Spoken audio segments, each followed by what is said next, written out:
Bien, moi ça va nickel. Aujourd'hui, on est en live avec Célie du compte Immopreneur et on va parler de 6 conseils immobiliers que tu peux appliquer à ta carrière. Et je te promets que si tu restes, tu vas kiffer parce que ça promet d'être extrêmement intéressant. Donc, salut tout le monde. J'espère que vous allez tous et toutes très bien. Je suis ravie de vous retrouver ce soir. Je sais pas pourquoi, je suis super contente. Donc, c'est tant mieux. Et on va parler des conseils immobiliers. Et surtout des conseils immobiliers qui s'appliquent à votre carrière. Donc, n'hésitez pas à me dire coucou, j'espère que vous allez bien. Salut Sola Parisienne, j'espère que tu vas bien. Salut Célie, je viens de te voir arriver. Hello, salut Sanius.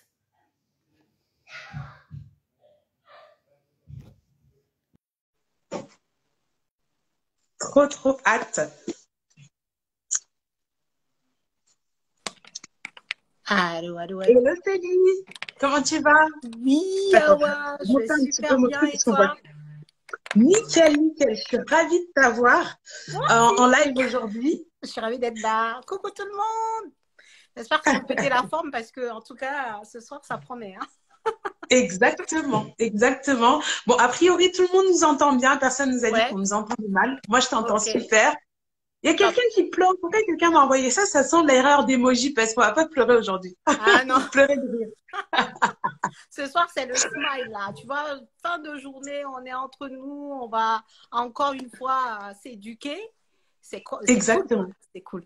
Tout à fait. Bon, alors, je vais introduire le sujet du jour. L'histoire, c'est que Célie et moi, on discutait et on s'est dit, non mais vraiment, entre l'immobilier et la paye, la carrière professionnelle, il y a quand même des points communs de ouf. Et il y a quand même des choses, en fait, c'est du bon sens. Il y a des choses que tu appliques quand tu es fait de l'investissement immobilier, que tu veux faire grandir ton patrimoine, devenir rentier, pourquoi pas, que tu peux tout à fait appliquer à ta carrière et ça va la faire level up. Donc, j'ai proposé à Célie de retrouver pour faire un live et en parler en fait aux abonnés parce que ça peut servir à pas mal de monde, puisqu'en général, l'immobilier, c'est aussi un sujet qui intéresse pas mal de monde. Ouais. Donc, merci beaucoup, Célie, d'avoir accepté l'invitation. Et également, je vais te laisser te présenter parce que du coup, tout le monde ne te connaît pas forcément du côté de chez moi. Et voilà. Merci pour l'invitation. Moi, je suis ravie. C'est la deuxième fois que je viens et franchement, top. Je sais qu'on va passer une très bonne soirée là. Bon, les 1 heure qui arrivent en tout cas. Tu m'entends? Oui, en fait, je t'entends dans mon téléphone, mais mes écouteurs ne marchent pas, mais je t'entends très bien. Ça va bien. Oui, c'est pour ça que je ne l'ai pas mis non plus parce qu'il me fait des trucs bizarres ces temps-ci, donc je l'ai posé mes écouteurs. Donc, coucou à tout le monde. Je suis Célie Dorido, je suis immopreneur, donc je suis un investisseur immobilier rentable. Et ma spécialité, c'est surtout l'investissement dans les immeubles de rapport. Aujourd'hui, j'accompagne également les personnes qui souhaitent investir dans l'immobilier locatif. Donc, je les accompagne par la formation pour ceux qui veulent justement apprendre avant de vraiment démarrer, par l'accompagnement pour ceux qui veulent apprendre et en même temps se faire tenir par la main et par l'apport d'affaires pour ceux qui n'ont simplement pas le temps, mais qui ont également envie de gagner de l'argent grâce à l'immobilier. Voilà. Oui. Et ce qu'elle n'a pas précisé, Célie, c'est qu'elle-même, elle est propriétaire de 25 appartements, de plusieurs immeubles de rapport. Donc, quand elle vous donne des conseils, c'est plutôt des bons conseils et que, du coup, elle a lâché son boulot de salarié parce qu'elle pouvait vivre de ces immeubles. Donc, c'est pas trop n'importe quoi. C'est un petit détail. J'avoue, je ne précise pas trop le fait que voilà, j'ai lâché mon boulot grâce à l'immobilier et puis à mon travail d'entrepreneur aussi. Mais oui, tu as raison de préciser. Merci, Awa. Avec plaisir. On va pouvoir s'attaquer au sujet du jour qui sont les fameux 6 conseils. Donc, avant de se lancer, je vais juste rappeler 2-3 petites règles. Vous pouvez complètement participer au chat. En fait, l'idée, c'est que Célie va nous donner le conseil. Je vais vous demander, est-ce que vous validez ce conseil ou est-ce que vous ne validez pas? Est-ce que vous pensez que ça s'applique réellement à la carrière? Donc, n'hésitez pas surtout à participer dans le chat pour nous dire oui ou non. Vous avez le droit de ne pas être d'accord. Et ensuite, du coup, nous, on pourra commenter pour voir un petit peu ce qui se passe. Si vous avez des questions pendant pendant là, comme je viens de voir une question passer, n'hésitez pas à utiliser la boîte à questions parce que à la fin Ouais, du c'est live, mieux. vous laisse un petit moment pour répondre à toutes les questions que vous avez et qui vont passer. Et comme ça permettra d'être sûr qu'on la loupe pas parce que quand il y a beaucoup de commentaires, des fois, on en loupe. OK? Ça marche? Yes. Parfait. OK, bah écoute, Célie, quel est le premier conseil que tu peux nous donner et Mhm. qui, tu penses, s'applique aussi bien à l'immobilier qu'à la carrière professionnelle? Alors, le premier conseil, le tout premier, ça serait ne jamais croire sur parole un vendeur, s'il vous plaît, parce qu'on a dit que c'était un vendeur. D'accord? Quand je dis ne Alors, jamais croire sur parole un vendeur, c'est par exemple, tu vois, un agent immobilier qui te dit oui, mais vous inquiétez pas, ce quartier-là, il est top. Si vous achetez ce bien-là, c'est sûr que vous faites un bon investissement. Et puis toi qui es là, oui, oui, oui, oui, oh oui, c'est lui le connaisseur. Que dalle. ça marche. Alors, dites-nous en commentaire, est-ce que vous pensez que ce commentaire de ne jamais croire un vendeur sur parole Parole. s'applique aussi à la carrière professionnelle ou est-ce que c'est un petit peu tiré par les cheveux? N'hésitez pas à me dire si vraiment ne jamais croire un vendeur sur parole. Oui, c'est un petit peu comme oui, le quartier est très calme, mais il nous fait visiter à une heure qui l'arrange. Alors, Il l'arrange, mais tellement où tu vois, par exemple, il te dit, pour nous, les investisseurs immobiliers, il te dit, oui, ah oui, vous voulez faire de la location meublée? Alors que le logement, il est déjà loué en nu. Hein. Il va te dire, vous voulez faire de la location meublée? Tu lui dis oui. Il dit, ouais, non, mais vous inquiétez pas, ça va se faire facilement avec le locataire en place. Et en fait, moi, ça m'est déjà arrivé à titre personnel pour un des biens que ouais, j'achetais. Il me dit, oui, oui, non, mais ça, c'est pas un problème. Il suffit simplement de voir avec le locataire. Sauf que quand tu veux passer en meublé, il faut refaire un autre bail. Et il faut que le locataire veuille bien mettre fin au bail nu, en fait, tu vois. Donc, ok, tout ouais. le monde n'aime pas faire ça. Et au final, j'ai fait une contre-visite où il y avait les locataires. Et en échangeant avec eux, je me suis rendu compte que ça n'allait pas être du gâteau. Et donc, Si je ne me suis pas facile que ça. positionnée sur ce bien, tu vois, par exemple. Donc, Ouais. attention, c'est pas ils sont pas là pour vous rendre service, ils sont là pour vendre. Un vendeur, il veut vendre son bien. Donc, c'est à toi d'aller chercher la bonne information et d'avoir vraiment de l'esprit de critique, en fait, tu vois, Ouais, avant de l'esprit te critique pour positionner sur un. remettre en question ce qu'on te dit. Toujours Voilà. vérifier, vérifier, Toujours. vérifier. Ok, en tout cas, ça valide beaucoup dans les commentaires ce que tu viens de dire. Il y a une agence, Estelle qui est agente immobilière qui a dit oui, oui, je confirme. Hein. Barbara qui dit oui, faut Sorry, vérifier par sorry, c'est soi-même. pas. Bon, ça, je dis vendeur en général, hein, c'est-à-dire le vendeur, le Oui, bien propriétaire sûr. du bien. Enfin, voilà, il y a des particuliers aussi, ils sont très bons hein, pour te flouer complètement. Voilà quoi. Donc, Ça marche. Alors, ben, écoute, moi, je valide également le parallèle parce que dans la carrière, c'est la même chose. Et on va dire que les agents immobiliers de ta carrière professionnelle, ça va être les recruteurs. Je sais pas s'il y a des recruteurs dans l'audience actuellement, mais eux, ils sont chargés de te vendre le poste en entretien. Ils oui. vont te présenter forcément tous les bons côtés du poste et ils vont pas forcément te mentir, mais ils vont passer sous silence les désavantages T'as comme un peu oublié. toi quand exactement, comme toi, quand tu viens en entretien, tu vas montrer ton bon côté. Tu vas pas parler de ce trou sur ton CV ou des désavantages. Et du coup, bah, parfois, je sais qu'il y a des salariés qui vont dire, mais j'ai confirmé avec le recruteur, il m'a dit, oui, oui, le salaire que vous demandez, ça fera bien 1 700 € en net, ou 1 800 € ou 2 000 €. Mais par contre, sur le contrat de travail, on signe pour un salaire brut. Et du Ah coup, oui. ce salaire brut, bah, si toi, tu prends pas le temps de le recalculer, peut-être que la recruteuse a été de bonne foi, mais elle s'est trompée. Peut-être que elle a mal compris. Peut-être qu'il y a eu des histoires. Et en fait, le problème, c'est que toi, tu sauras réellement ce que tu vas toucher en net que quand tu auras ta première paye. Et à ce moment-là, tu auras démissionné de ton ancien poste. Tu auras peut-être changé même de région pour rejoindre cette entreprise. Le retour en arrière est compliqué. Donc, ne jamais, jamais croire sur parole, que ce soit le recruteur, que ce soit un employeur, qui que ce soit, faites vos propres vérifications. Grave. Et moi, je me rappelle, tu sais, ça, je le raconte souvent sur ma chaîne des fois. Bah, en fait, l'employeur qui te dit, ouais, ouais, non, t'inquiète pas, ton augmentation, ça va le faire. Et puis toi, t'es là, il m'a dit que ça va le faire. Ouais, mais en fait, il t'a rien signé, en fait. C'est juste ces blablabla de, tu vois. C'est totalement Pas ça. s'il y en a qui ont eu cette expérience, mais franchement, ouais, attention à la parole. Les jolis mots, ça sort facilement. Hein. Et surtout que des fois, t'inquiète, une bonne augmentation, dans ta tête, c'est peut-être 200 euros. Dans la tête de Grave. ton employeur, c'est 20 Mais euros, quand quoi. Donc, on n'a pas la même notion de c'est quoi une bonne ça, augmentation. c'est vrai. Ça, c'est vrai. Donc, Non, faut mais faire clairement. attention à ça. Ok, Célie. Est-ce qu'on passe au deuxième conseil que tu nous donnes, qui est un conseil immobilier qui s'applique aussi à la carrière professionnelle? Alors, oui, le deuxième, on va dire le deuxième conseil, c'est que toujours te rappeler que l'intérêt premier de ton vendeur, c'est l'argent. C'est vendre son bien. Ça fait écho à ce que je disais en premier conseil, ne jamais croire un vendeur sur parole, c'est pareil. C'est l'argent.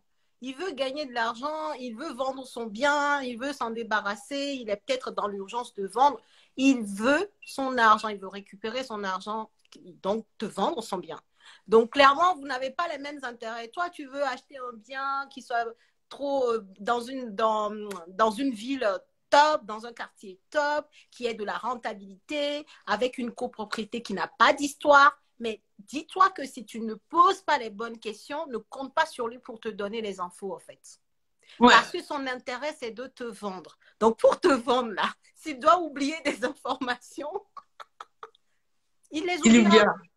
Tu vois? Ok, est-ce que Donc, du coup, en commentaire, attention. vous pouvez me dire si vous validez ce conseil, est-ce que vous pensez que du coup, ça s'applique à la carrière professionnelle? Est-ce que dans le monde de l'entreprise, on pense qu'à l'argent ou est-ce qu'au contraire, vous pensez qu'il faut un peu nuancer le propos et que ça s'applique pas vraiment pareil? Yes, curieuse N'hésitez de pas à dire en savoir. commentaire. C'est ça. On veut savoir votre avis sur la question. N'hésitez pas si vous préférez envoyer des cœurs ou du 100% comme ça veut dire que vous êtes d'accord. N'hésitez pas à envoyer 100% aussi, c'est Oui, peut-être plus dites-nous, rapide dites-nous, que de dites-nous. Parce taper. que franchement, ouais, je pense que oui, dans le salariat, il y a des concordances. Hein. Ouais, Goman qui dit totalement d'accord que on pense qu'à l'argent dans le salariat et Vraiment, dans hein. l'entreprise. Je valide totalement aussi. Ah, Barbara qui dit à nuancer À quand nuancer même. quand même. Ok, ok. Ok. Bah, écoutez, en tout cas, moi, je suis plutôt d'accord avec Célie. Dans le salariat, il faut penser. Alors, pour le travail, il y a le social à prendre Prendre en en compte. compte. Eh bien, écoutez, moi, je vais être en désaccord parce que malheureusement, je pense que dans l'entreprise, la première raison d'être d'une entreprise, c'est de faire du profit. Donc, c'est sa pérennité financière qui va compter. Et ça ne veut pas dire que l'humain ne compte pas, mais ça veut dire que tes problèmes personnels, ta vie ne n'intéresse pas forcément l'employeur, même s'il y a des employeurs qui sont plus ou moins humains, Mhm. et que généralement, plus tu vas t'étaler sur ta vie, plus ça va servir d'argument pour souvent être utilisé ou réutilisé contre toi. Hello Alexandra, pour être Hello. réutilisé contre toi. Ouais. Moi, j'ai un exemple comme ça de, par exemple, une salariée qui avait, enfin, se séparer, était en train de Mhm. divorcer, etc. Et du coup, bah, à un moment donné, à l'entretien annuel, elle a dit, bah, écoute, moi, pour moi, en ce moment, c'est compliqué, je suis en train de Mhm. divorcer, j'ai mes enfants tout seul, donc forcément, sur certains dossiers, je vais pas être très bien dans ma tête, donc je suis pas super bien. Et Mhm. forcément, bah, sur le coup, l'employeur, il était soutenant, etc. Mais au moment des promotions, bah, il a dit non, mais tu comprends, il lui a même pas proposé parce qu'il a dit non, mais tu comprends, toi, t'as pas mal de choses à gérer en ce moment, donc j'ai pas pensé à toi. Et donc, tu vois, c'est vraiment à Attention, double ouais. tranchant, quoi, tu Ah vois. oui, complètement. Donc, Complètement. En tout cas, chacun a son expérience avec les entreprises, mais moi, de ce que j'en ai tiré, c'est que, ouais, clairement, ils sont là pour le profit, ils sont là des fois pour avoir des personnes à qui ils peuvent demander de tout faire et qui vont le faire que d'être là pour considérer que ouais, toi, tu es top et que tu mérites tel poste si tu te donnes pas les moyens, si tu n'y vas pas. Enfin, voilà quoi, il faut s'arracher des fois en entreprise ce qu'on pense mériter. Bon, ça dans la vie en général, en entreprise pareil, mais clairement, ils sont là pour leur argent. Hein. Après, comme tu dis, ouais, peut-être qu'il y a des entreprises un peu plus dans le social et tout, où voilà, c'est différent, mais bon, celle que moi je connais en tout cas. C'est ça, il y a Princesse MK qui dit que quand je parlais du côté social, je pensais plutôt au bien-être de l'équipe, bien s'entendre avec les collègues, etc.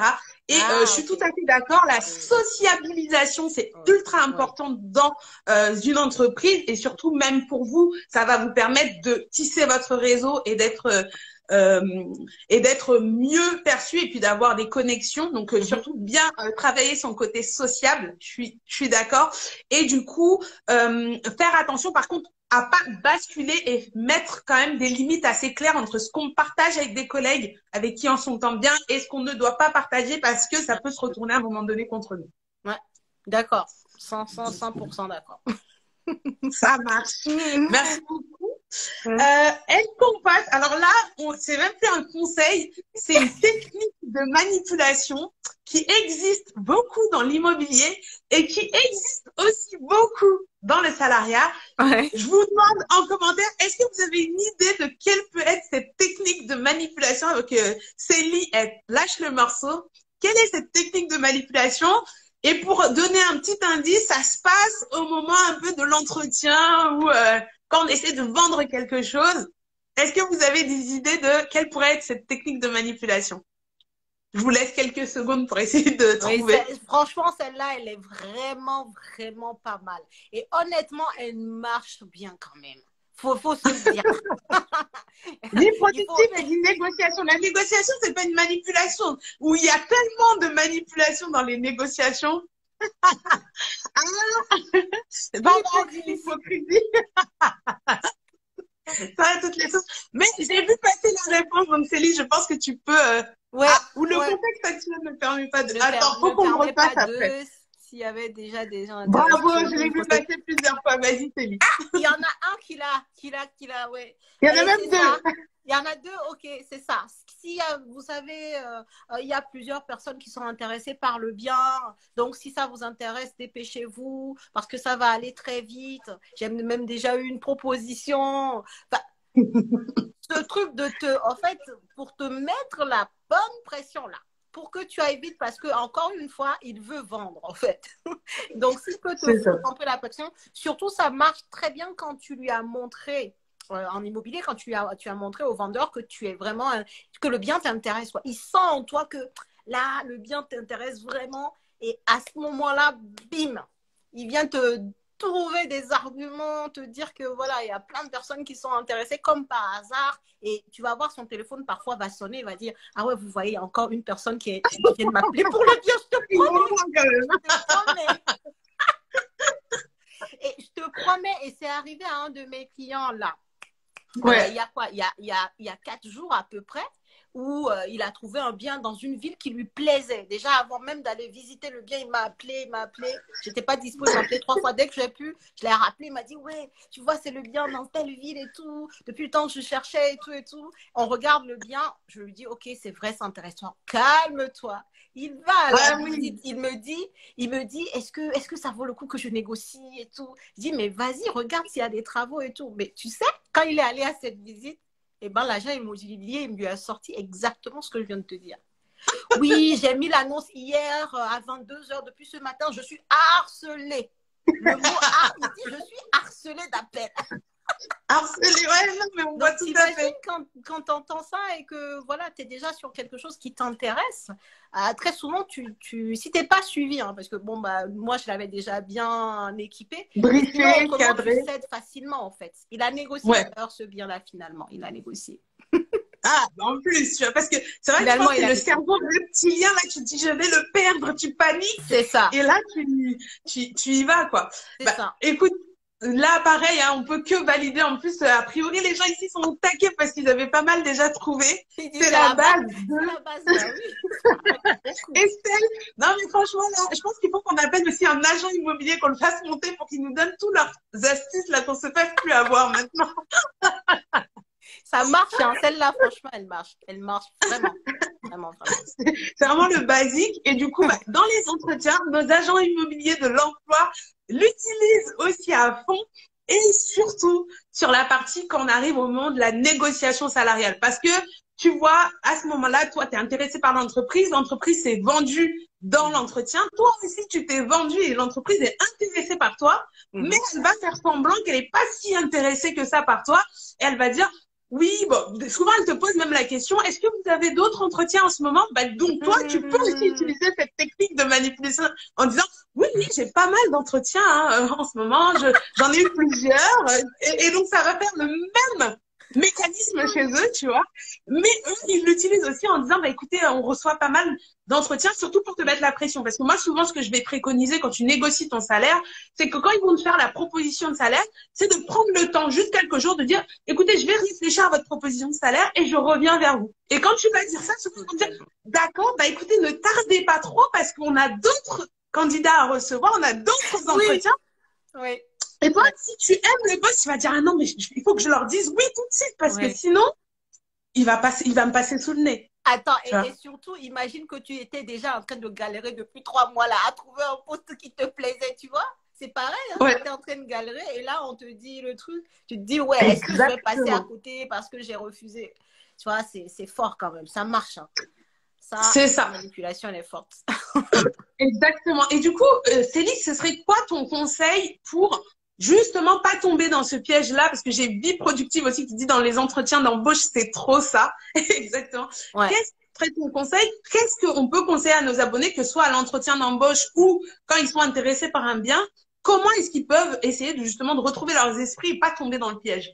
Alors, la première des choses, ça reste quand même la formation. Hein. C'est-à-dire, quand tu es formé, en fait, comment on dit, t'es pragmatique, en fait. Tu n'es pas dans l'émotion, en fait. Dans les formations, on t'apprend ça. Ce qui a toujours un volet mindset, en fait, dans état d'esprit. Tu n'es pas dans les émotions, tu sais que tu es là pour faire une bonne affaire. Donc, OK, le quartier, il est intéressant, mais tu vas quand même prendre le temps de regarder est-ce que le prix au mètre carré auquel on te propose le bien est vraiment intéressant? Est-ce que le marché locatif est dynamique à cet endroit-là? Et tu as appris à négocier.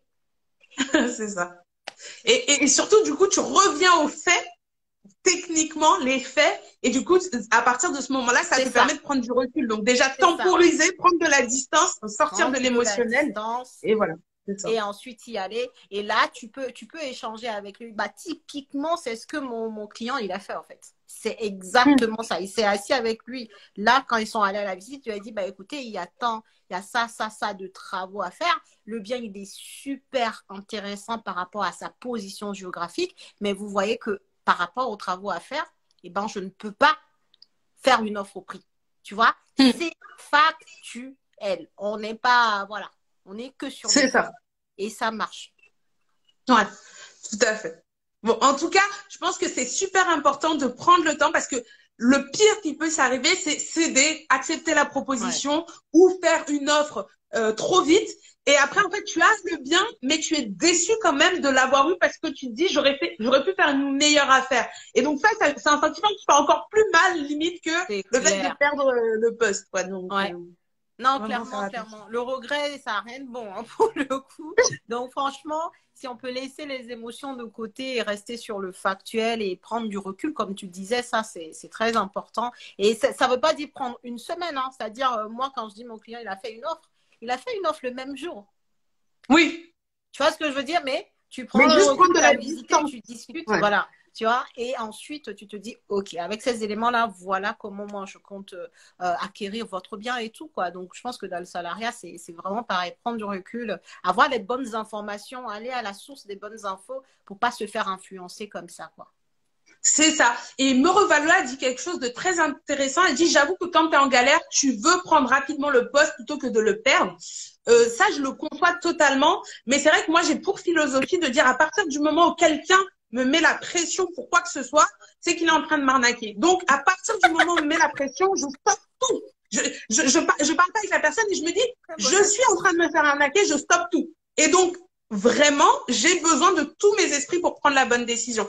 Et donc, si je dois perdre le poste, c'est pas grave, ça veut dire que c'était pas fait pour moi, c'était pas l'offre qu'il me fallait. Mais en tout cas, tant que je ne comprends pas tous les tenants et les aboutissants, je ne vais pas dedans. Parce que combien de fois on accepte des postes et on se retrouve emprisonné dans des trucs qui nous plaisent pas alors qu'on a pris un risque de changer de Ça. job. Donc, Ouais. c'est vrai que je dis pas si tu es au chômage et que tu as le choix entre un job et le chômage, tu risques pas grand-chose en fait. Tu vois. Ouais. Mais si tu es déjà en CDI dans un poste où tu as un salaire qui tombe tous les mois, là, tu risques quelque chose. Donc, tu as toujours le temps de prendre le temps en fait. Hein. Ouais, complètement. Ouais, moi, je suis d'accord avec toi.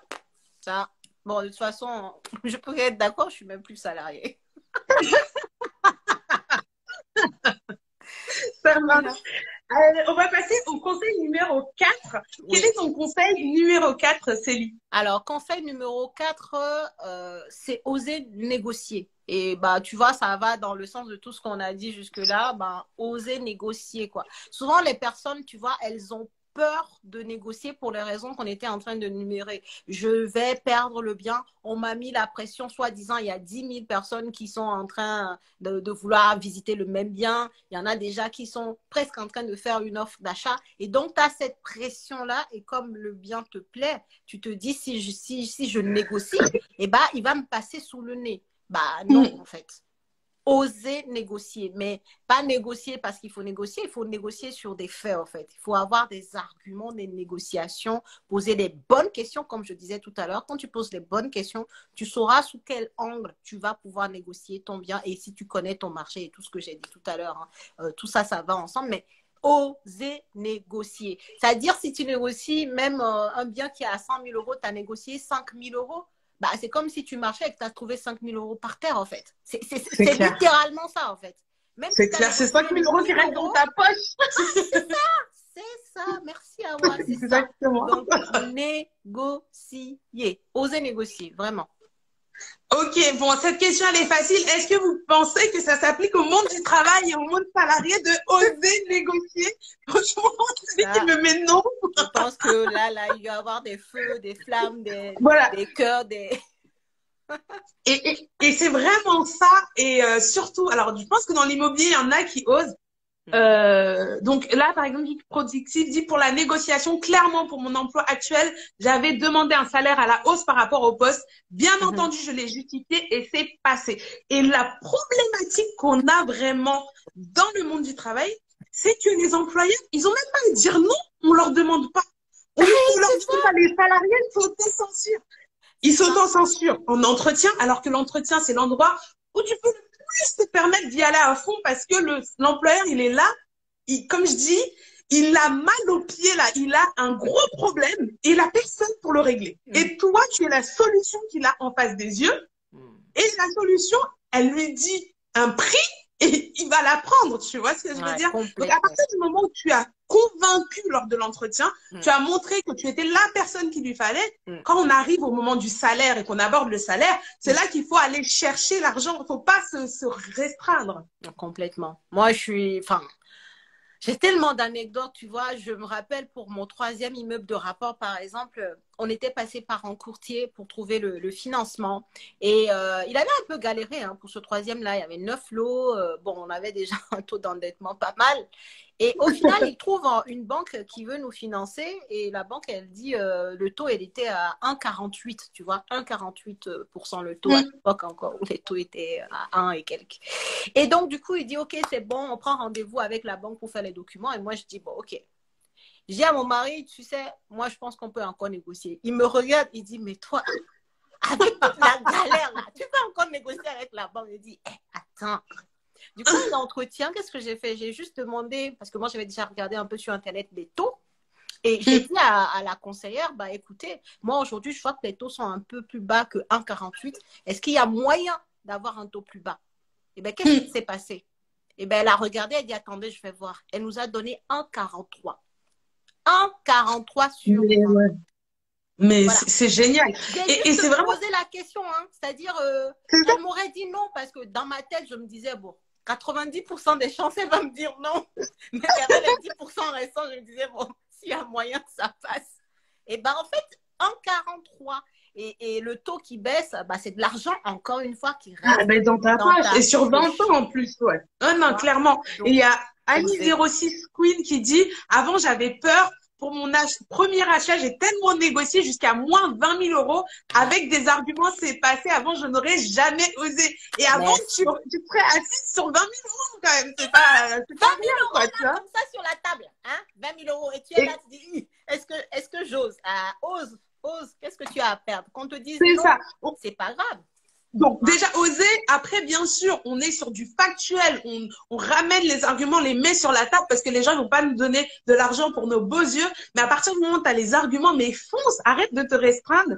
Et surtout, dans le monde du travail, mais je pense que ça doit être la même chose dans l'immobilier, on va pas te faciliter la tâche pour négocier. Là, moi, j'avais une cliente et c'est trop drôle parce que je l'avais justement eu en call pay où on a préparé son entretien annuel pour justement négocier son salaire. Ouais. Et en fait, quand elle a eu son entretien annuel, l'employeur, il a fait tous les accomplissements, la performance et tout. Et il a pas parlé de salaire. Et du coup, il a dit, bon, bah, merci beaucoup. Et elle a dit, non, non, il faut qu'on parle du salaire aussi. Mais si elle avait pas pris la peine, bah, en fait, il fait exprès de faire en sorte qu'on n'aborde pas le sujet. Comme ça, il n'y a pas de demande d'augmentation. Et du coup, mais vu qu'on avait bien préparé le truc, quand elle a sorti le chiffre qu'elle voulait, elle a dit, je l'ai vu devenir blanc, quoi. Il s'attendait pas à ce genre de chiffre. Il a dit, et là, on travaille comme ça. C'est ça, le genre. Exactement. Elle n'allait pas parler, quoi, comme d'habitude. Ben exactement, qu'elle n'allait pas oser négocier. Moi, je l'ai vécu quand je suis revenue de congé maternité. Bon, comme on m'avait sucré mon augmentation avant de partir, parce que c'est la mode en France de faire ça, hein. Quand tu as un bébé, apparemment, tu n'es plus bonne à faire grand chose. Je suis revenue de congé maternité, j'ai pris un entretien. Je lui ai dit, bah, écoute, je veux parler un peu de mon avenir dans l'entreprise. Donc, on a parlé de mon avenir, on a parlé de mon bon travail, etc. Et après, il m'a dit, bon, bah, merci. J'ai dit, c'est pas fini, on va parler salaire. Et mon chef, il a dit, j'en étais sûre. Non, t'en étais sûre, mais tu voulais esquiver quand même la conversation. C'est ça, tu vois. C'est ça, en fait. Et c'est pour ça qu'on parle d'oser. Parce qu'en fait, tu vois, l'employeur ou le vendeur, tout ce monde-là, bah, ils s'attendent à ce que tu n'oses pas. Et puis, ça va aller dans leur sens, en fait. Donc, si tu ne demandes pas, tu n'auras pas. Hein. Le monde, il est comme ça, de toute façon. Il n'y a personne qui t'attend quelque part pour t'offrir parce que, je sais pas quoi. Enfin, c'est comme ça, quoi. Faut oser faire les choses, demander les choses, surtout quand on pense le mériter ou quand on a des faits pour justifier ce qu'on demande. Il faut y aller, quoi. Faut y aller. C'est ça, c'est ça. Dites-vous que vous qui avez peur de négocier, l'employeur aussi a peur que vous veniez mettre ce sujet sur la table parce qu'il va falloir qu'il se défende. Donc, ne lui facilitez pas la tâche. Allez faire en sorte qu'il se défende. Moi, les gens me disent, est-ce qu'on demande une augmentation tous les ans? Oui, demandez tous les ans. Même si on vous dit non, ça vous donne des arguments encore pour après. Mon petit frère, là, tous les ans, j'ai dit, est-ce que tu as demandé? Il demande tous les ans. Et tiens-toi bien, tous les ans, il a une augmentation. Bon, il est dans l'informatique, je ne sais pas si c'est machin, mais en tout cas, tous les ans, il a une augmentation. Et à chaque fois, il me dit, ouais, j'aurais dû demander plus. Parce que je lui ai demandé, il m'a donné. Mais surtout, c'est exponentiel, en fait, après, tu vois. Le salaire, l'avantage, c'est ça, c'est que ta base, à chaque fois, elle grossit. Donc, si tu as 10% cette année, ton salaire va grossir. Et donc, 10% de ce salaire-là l'année prochaine, c'est encore plus d'argent que l'année d'avant. Donc, chaque année où tu ne négocies pas, c'est un rattrapage que tu ne rattraperas pas, sauf peut-être en changeant. Exactement. Ça ne se rattrape pas, hein. Si t'as pas, c'est fini, quoi. Tu en auras d'autres années, mais... Et moi, je peux vous dire quelque chose pour vous motiver. En tout cas, si vous qui êtes ici, vous voulez investir dans l'immobilier, sachez que une façon que vous avez d'augmenter votre capacité d'emprunt, c'est de gagner plus avec votre CDI. Gagnez plus d'argent, hein. Si vous gagnez 2 000 euros cette année, bah, la capacité d'emprunt, c'est-à-dire le montant que la banque peut vous prêter, ne sera pas le même que si vous gagnez 3 000 euros ou que si vous gagnez 4 000 euros. Donc, pensez à ça aussi. Hein. Si vous ne négociez pas, c'est de la capacité d'emprunt en moins. mais tout à fait. Exactement. Ben, en fait, tu as le choix, en fait. Quand tu as 33,33% là, et tu as le choix de faire 50 banques qui acceptent de te faire aller jusqu'à 35, ou tu as le choix d'aller voir ton employeur et faire augmenter ton salaire, ou changer de boîte et faire augmenter ton salaire. C'est plusieurs leviers, il faut tous les utiliser dans ta stratégie. Tous. Et franchement, le salariat, c'est un très bon levier pour avoir son crédit. Moi, je n'arrêterai jamais de vous le dire. Tous mes investissements jusqu'à aujourd'hui, je les ai faits grâce à mon CDI. Depuis que je suis entrepreneur, je ne suis pas encore allée voir une banque. Je vais le faire là, on verra ce que ça va donner. Mais jusqu'ici, c'est mon CDI. Donc, c'est vraiment un levier. Et avec le temps, même si j'ai eu des refus, machin, j'ai quand même eu des augmentations aussi qui m'ont permis de pouvoir investir en plus, j'ai commencé par ma résidence principale, en fait. Donc après, justement, la résidence principale, ça a bouffé de la capacité. Mais les années ont passé, j'ai eu des augmentations de salaire qui ont aussi... et mon mari, puisque j'ai investi avec mon mari, donc nous deux, on a eu des augmentations. Donc, ne négligez pas ce levier pour augmenter vos revenus. Augmentation de salaire. Osez demander.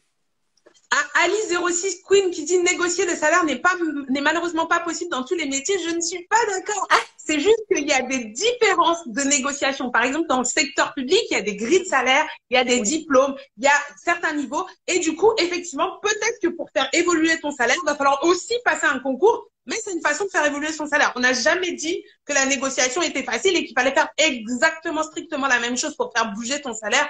Mais il y a forcément une technique. Et surtout aussi, là, je reviens sur mon côté paye.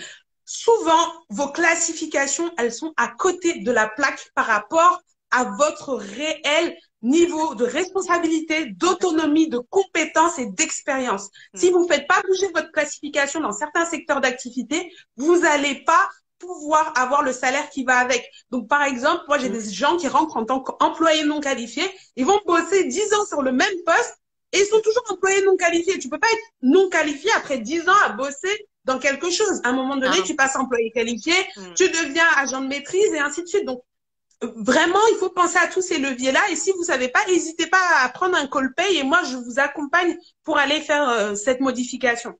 Ouais, et en plus, c'est quelque chose de très fort ce que tu dis parce que très souvent, même les gens oublient de regarder ce qui se passe sur leur fiche de paye. Je ne sais pas si tu as eu ça peut-être dans tes coachings. En fait, il y a des personnes qui ne savent pas lire beaucoup même la fiche de paye. C'est la majorité des salariés, mais ça, quel que soit le niveau de salaire, il y en a même qui pensent à négocier le salaire, mais ils ne s'assurent pas que la négociation fait le reflet de ce qu'ils ont négocié, tu vois.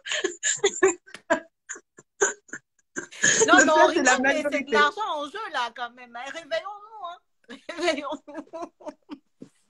Ça marche. Bon, je pense que là, tout le monde a entendu oser négocier, aller chercher les moyens pour aller chercher plus d'argent. On va passer au conseil suivant. Ce sera le conseil numéro 5. L'avant-dernier conseil, ça sera de savoir bien s'entourer, en fait. C'est tellement important. C'est-à-dire, dans l'immobilier, par exemple, toi qui veux investir et gagner de l'argent avec l'immobilier, commence à parler avec des personnes qui investissent dans l'immobilier. Commence à les intégrer un peu dans ton quotidien. Ce n'est pas forcément des gens que tu vas voir. Hein. Ça peut être en réseau sur un groupe Facebook. Ça peut être parce que tu es dans une formation et que tu as une communauté. Tu vois, ça peut être à aller à des événements. C'est ça, en fait. Il faut t'entourer des personnes qui font ce que tu veux faire. Ouais, là où tu veux aller. Voilà, où tu veux aller parce qu'ils ont connu ce que toi, tu vas connaître là. C'est-à-dire, on passe tous par le même processus. Donc, ils ont déjà eu des difficultés que toi, tu auras à rencontrer. Mais si toi, tu parles avec ces personnes-là, tu conditionnes ton état d'esprit déjà dans le mode investisseur, tu vas apprendre des difficultés qu'ils ont rencontrées parce qu'eux, ils ont trouvé des solutions, ils vont te les donner. Quand toi, tu auras ces difficultés, parce qu'à un moment donné, ça arrivera, ce n'est pas un chemin tout tracé, tu vois, à tout plat. Oui, ligne droite. La vie belle, ça n'existe pas. Exactement. À ce moment-là, toi, tu auras déjà des solutions en vue à mettre en œuvre pour aller un peu plus vite. Ça ne sert à rien de galérer autant que ceux qui sont passés avant toi, en fait. Donc, entoure-toi des bonnes personnes en fonction de ce dans quoi tu veux évoluer. Ça sera vraiment mon conseil. Ouais. Voilà. Princess MK qui dit super intéressant le live, vraiment merci pour votre temps. Je vous avais dit qu'avec Célie ça allait être bien hein, parce qu'on en a fait un en août. D'ailleurs vous pouvez le rattraper parce que là on avait dégommé des idées reçues. Oui, merci Célie. Les croyances un peu limitantes que vous mettez dans la tête pour vous empêcher d'investir. Là par contre on est sur les conseils qu'on peut appliquer à sa carrière, mais en tout cas à chaque fois c'est super. Et du coup dites-moi si vous êtes d'accord avec Célie, est-ce que l'entourage compte dans l'investissement immobilier? En tout cas pour Célie c'est clair. Est-ce que j'allais dire l'entrepreneuriat, dans la carrière professionnelle en tant que salarié, est-ce que ton entourage compte et est-ce que tu es bien entouré aujourd'hui? Dis-nous en commentaire si tu penses que tu es suffisamment bien entouré. Ouais. Et moi, je vous dirais si je pense que le conseil de Célie s'applique. J'attends que tu nous dises, mais ouais, franchement, c'est hyper important. Si tu es entouré de personnes ils s'en foutent, ils ne regardent même pas le fiche de paye, ils se trouvent déjà chanceux d'avoir un CDI ou quoi. Qu'est-ce que toi, tu vas te dire dans ta tête s'il faut qu'il aille négocier, quoi? si tu n'as que ça, parce que finalement, l'entourage fait de nous ce qu'on est quand même, nous éduque d'une certaine façon, nous inculque des valeurs. Donc, si tu es entouré que de ce genre de personnes, je ne vois pas comment tu iras négocier quoi que ce soit avec C'est ça. ton chef. Astou qui dit qu'elle est entièrement d'accord avec toi. L'entourage compte énormément. Et je vais être encore 100% d'accord avec Célie. Mais dans l'entourage de ta carrière professionnelle, mais c'est énorme à quel point ça compte.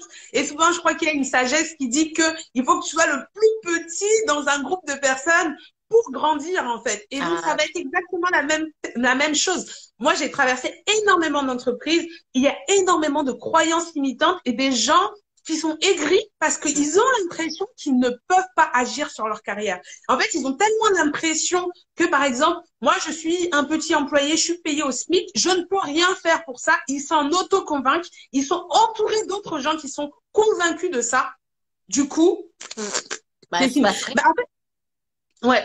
Princess MK qui dit dans la carrière professionnelle, est-ce que l'entourage, c'est les collègues, le patron, etc. En partie, oui, parce que tu les côtoies au quotidien. Donc, ton collègue, ta collègue qui est en mode de dépression, qui est toujours en train de se plaindre, elle va avoir un impact sur toi, que tu le veuilles ou non. Mais en revanche, en dehors de cet entourage-là, toi aussi, tu peux aller sortir de ce cercle-là. Déjà, dans l'entreprise, il y en a qui restent toujours collés aux membres de leur équipe, qui vont jamais réseauter avec les autres membres ou les autres équipes ou les autres personnes de la boîte. Faut pas hésiter. Pareil, si demain, toi, tu vois des postes dans l'entreprise qui te plaisent, des gens qui occupent ces postes-là, mais va les côtoyer, va voir quel diplôme ils ont passé, va voir quelle certification ils ont, va voir comment ils s'expriment, avec qui ils traînent, parce que c'est comme ça que tu vas arriver à ces postes-là aussi. Si tu restes que au poste où tu es actuellement, dans lequel tu n'es pas forcément épanoui, c'est pas comme ça que tu vas réussir à sortir de là. Et juste pour compléter et terminer là-dessus aussi, moi, cette année, j'ai repris mes études, j'ai fait un master. J'ai commencé mes études, j'avais un BTS, donc j'ai commencé à Bac+2. Aujourd'hui, je suis au niveau master. Mais j'ai tout fait en parallèle de mes études. Je l'ai fait aussi en ayant des enfants à charge. Moi, j'ai eu mon fils à 23 ans. J'ai tout fait avec des enfants. J'ai passé une VAE avec une licence pendant que j'étais enceinte. En fait, le truc, c'est que quand j'étais en formation là au CNAM, donc qui est une formation où il y a que des adultes qui reprennent leurs études, et ben en fait, j'étais la norme, tu vois. Par contre, quand j'étais dans mes boîtes avant, à chaque fois, on me disait non, mais Awa, c'est incroyable ce que tu fais, c'est génial, c'est un truc de ouf et tout. Et le problème d'être avec des gens, même si c'est super positif ce qu'ils te disent, bah t'as l'impression d'être une warrior, t'as l'impression d'être arrivé en fait, tu vois. C'est ça. T'es déjà arrivé, donc tu vas dire non mais c'est bon, j'en donne trop là. Toi-même tu vas te reposer sur tes lauriers. Alors que quand t'es qu'avec des gens qui bossent encore plus que toi, qui eux ont 4 enfants et qui arrivent à faire comme toi, ou qui arrivent à faire mieux que toi, ben là tu te dis en fait non, je suis pas arrivée. Si elle arrive à le faire, pourquoi j'y arriverai pas? Et c'est vraiment ce mindset que tu vas aller chercher. Ben c'est ça. J'ai rien d'autre à dire. Mais c'est ça, c'est pour ça qu'il faut s'entourer de personnes. Enfin, il faut aimer se faire challenger. Il faut pas écouter son ego en fait. Il faut le laisser là où il est pour être le plus petit parmi les gens que tu côtoies. Et c'est comme ça on se challenge et qu'on y arrive. On a des bonnes idées, on a des astuces, ne serait-ce que pour la négo. Je veux dire, quelqu'un qui veut devenir manager, si tu traînes avec les gens qui s'en foutent de... Tu vas arriver comment? Enfin, c'est ça en fait. C'est pareil dans l'immobilier. Tu veux investir dans l'immobilier. Tu traînes qu'avec des personnes qui te disent que devenir investisseur, c'est être plombier, électricien, c'est avoir des impayés de loyer. Pourquoi tu veux t'embêter? Tu vas y arriver comment? Exactement. Pour le réseau. C'est très important. Et d'ailleurs, j'organise un séminaire le 26 novembre. C'est une occasion en or de se faire du réseau dans l'immobilier. Non, mais en fait, à un moment donné, tant que tu vas traîner dans les endroits où il n'y a pas les personnes auxquelles tu as envie de ressembler, tu ne vas pas découvrir quelles sont les clés et les choses à mettre en œuvre pour devenir ce que tu veux devenir demain. Et donc, forcément, il y a ce truc d'oser déjà se permettre de rêver, parce qu'il y a beaucoup de gens qui bloquent leurs propres rêves, dans le sens où moi, des fois, même ça me frustre, il y a des gens qui disent « Non, mais je veux pas devenir riche » ou « Non, mais je veux pas devenir cadre ». Mais en fait, on l'avait pas mis dans les pensées limitantes, hein? Les trucs bizarres. Bon, je pense qu'il y a quelque chose à faire là-dessus. C'est ça. Et quelque part, c'est un petit peu la forme de dire, c'est comme mon fils, tu vois. Mon fils, quand il était petit, il faisait beaucoup ça. Il y avait, par exemple, un gâteau sur la tête. Il disait, maman, je veux pas du gâteau. J'ai dit, C'est ok, d'accord. l'inverse. Mon fils, il fait pareil, là. Là, il fait C'est ça. pareil. Il dit, C'est ça. je veux pas du gâteau, maman. Et je dis, ok, d'accord, t'en auras pas. Il me dit, si, ah, je peux en avoir si j'en veux. J'ai fait, C'est ah, bah ça. non. T'as dit que t'en voulais pas, tu vois. C'est vraiment le fait pour éviter de souffrir, de peut-être ne pas avoir quelque chose, je vais m'auto-préserver en me convainquant que je n'en veux pas. Mais C'est déjà, ça. assume le fait que tu veux. Non, ça, cet exemple me parle beaucoup. Maman, je ne vais plus manger de bonbons. Genre, il en a déjà pris deux, tu vois. Donc, il sait que le troisième, ça va être compliqué. Donc, lui, tout seul, il te dit, ouais, je mange plus de bonbons, hein, maman. Je mange plus de Exactement. bonbons. Oui, ben oui. Non, ça, C'est ça. c'est exactement ça, en fait. Et les adultes ont fait ça dans nos vies parfois. Et avoir un mauvais entourage fait partie des causes de ce genre de raisonnement, quoi. C'est ça. Parce que tu te confortes, tu te dis, regarde, il n'y a pas que moi qui n'y arrive pas. Tous ça, ils n'y arrivent pas. Mais tu vois pas tous ceux qui y arrivent parce que tu ne traînes pas avec eux. C'est ça. Et il y a Astou qui dit, je suis tellement d'accord à 100% avec vous. J'avais un niveau bac+2. J'en ai eu marre. J'ai repris les cours avec le CNAM le soir et les week-ends. Et oui, elle a sacrifié ses soirs et ses week-ends. Et elle aurait pu rester devant Netflix, elle aurait pu. Mais c'est qu'elle en a eu marre. Elle s'est dit, je souffre. Enfin, je n'aime plus la situation dans laquelle je suis. Je vais changer. Et bravo Astou à toi. Hein. Vraiment. Super. Vraiment, vraiment. Je vois, il y a plein de commentaires. Moi, j'arrive même pas à les lire. Hein. C'est génial. C'est ça. Elle a obtenu la licence et elle continue afin d'obtenir le master. Et je suis sûre que tu vas l'obtenir parce qu'avec la différence. Lélo qui demande à combien est la conférence. On va y répondre juste après. Je pense que du coup, Célie, on te laissera un petit moment pour parler de ta conférence qui est pas mal le truc. Oui, Astou, il y en a qui disent ça, qu'ils veulent pas devenir riches, que l'argent ne les intéresse pas, qu'ils veulent pas être le chef, et ainsi de suite. Il y a beaucoup de gens qui disent ça, malheureusement. Oui, oui, et vie productive, ouais, elle dit pareil, certification en anglais total pour affronter le marché US. Carrément, je me rappelle quand elle le faisait en plus. Je la connais, vie productive. Ouais, il y a des gens qui, quand on sait ce qu'on veut, on se donne les moyens, on n'écoute pas, voilà. Et on s'entoure de personnes qui ont cette énergie, parce que c'est une question d'énergie. Je ne sais pas s'il y en a qui croient à Exactement. l'énergie, mais j'y crois profondément, moi. La bonne Exactement. énergie, good vibes, là, qui va te porter. Et il y en a d'autres qui vont te... Ouf, Exactement. Qui vont te drainer ton énergie, c'est des vampires. Tu passes 5 minutes avec eux, là, t'arrives, t'es enjoué le matin au taf et tout. Tu passes 5 minutes avec eux, t'es en dépression, c'est affreux. C'est ça. C'est vraiment affreux. Et donc, Jacques qui dit ce qui veut dire qu'il faut avoir un bon entourage personnel pour être boosté 4000%. Ah, 4000%. oui, je suis d'accord. Franchement, des fois, surtout les amitiés toxiques, là, arrêtez de perdre votre temps avec ça. Les gens, oui, mais je la connais depuis qu'on est bébé. Et alors? Je vois pas le rapport. Après, moi, je vois pas le rapport. Mais bon, chacun fait comme il veut. Gwen, elle dit, vous me motivez à reprendre ma formation pour changer de carrière. Eh ben, tu nous as refait notre journée, Gwen. Fonce! Fonce à 1000%, on est avec toi. Good vibe, tu vas y arriver, franchement. Vie productive, elle a dit, vous avez confiance, c'est des vampires. Non, mais franchement, on avait une discussion, rien que le soupir, là, quand t'arrives, ça t'enlève ta good vibe que t'avais le matin. C'est dur. Il y a des ambiances là qui te pompent toute ton énergie et c'est pas bon, quoi. Exactement. On va passer au dernier conseil, Céline. Merci beaucoup. Franchement, ces conseils, c'est des vraies pépites. Franchement, je pense que ça nous rebooste tous, quoi. Non, on passe un très très bon moment et en même temps on dit des choses très très très importantes et franchement si vous les appliquez, vous viendrez nous redire hein, comment ça se passe pour vous. Le dernier conseil que je donnerai, c'est savoir investir pour ne pas perdre d'argent. Savoir investir, qu'est-ce que je veux entendre par là? Il y a des personnes par exemple quand tu vas leur dire viens à un événement. Je sais pas, paye 200 €, paye 300 € ou prends une formation, paye même 3000 € pour te faire accompagner. La personne va te dire non. Elle va aller faire son truc en immobilier, par exemple, ou elle va acheter un mauvais bien, ou elle va prendre un truc avec des travaux qu'elle n'aura pas vus.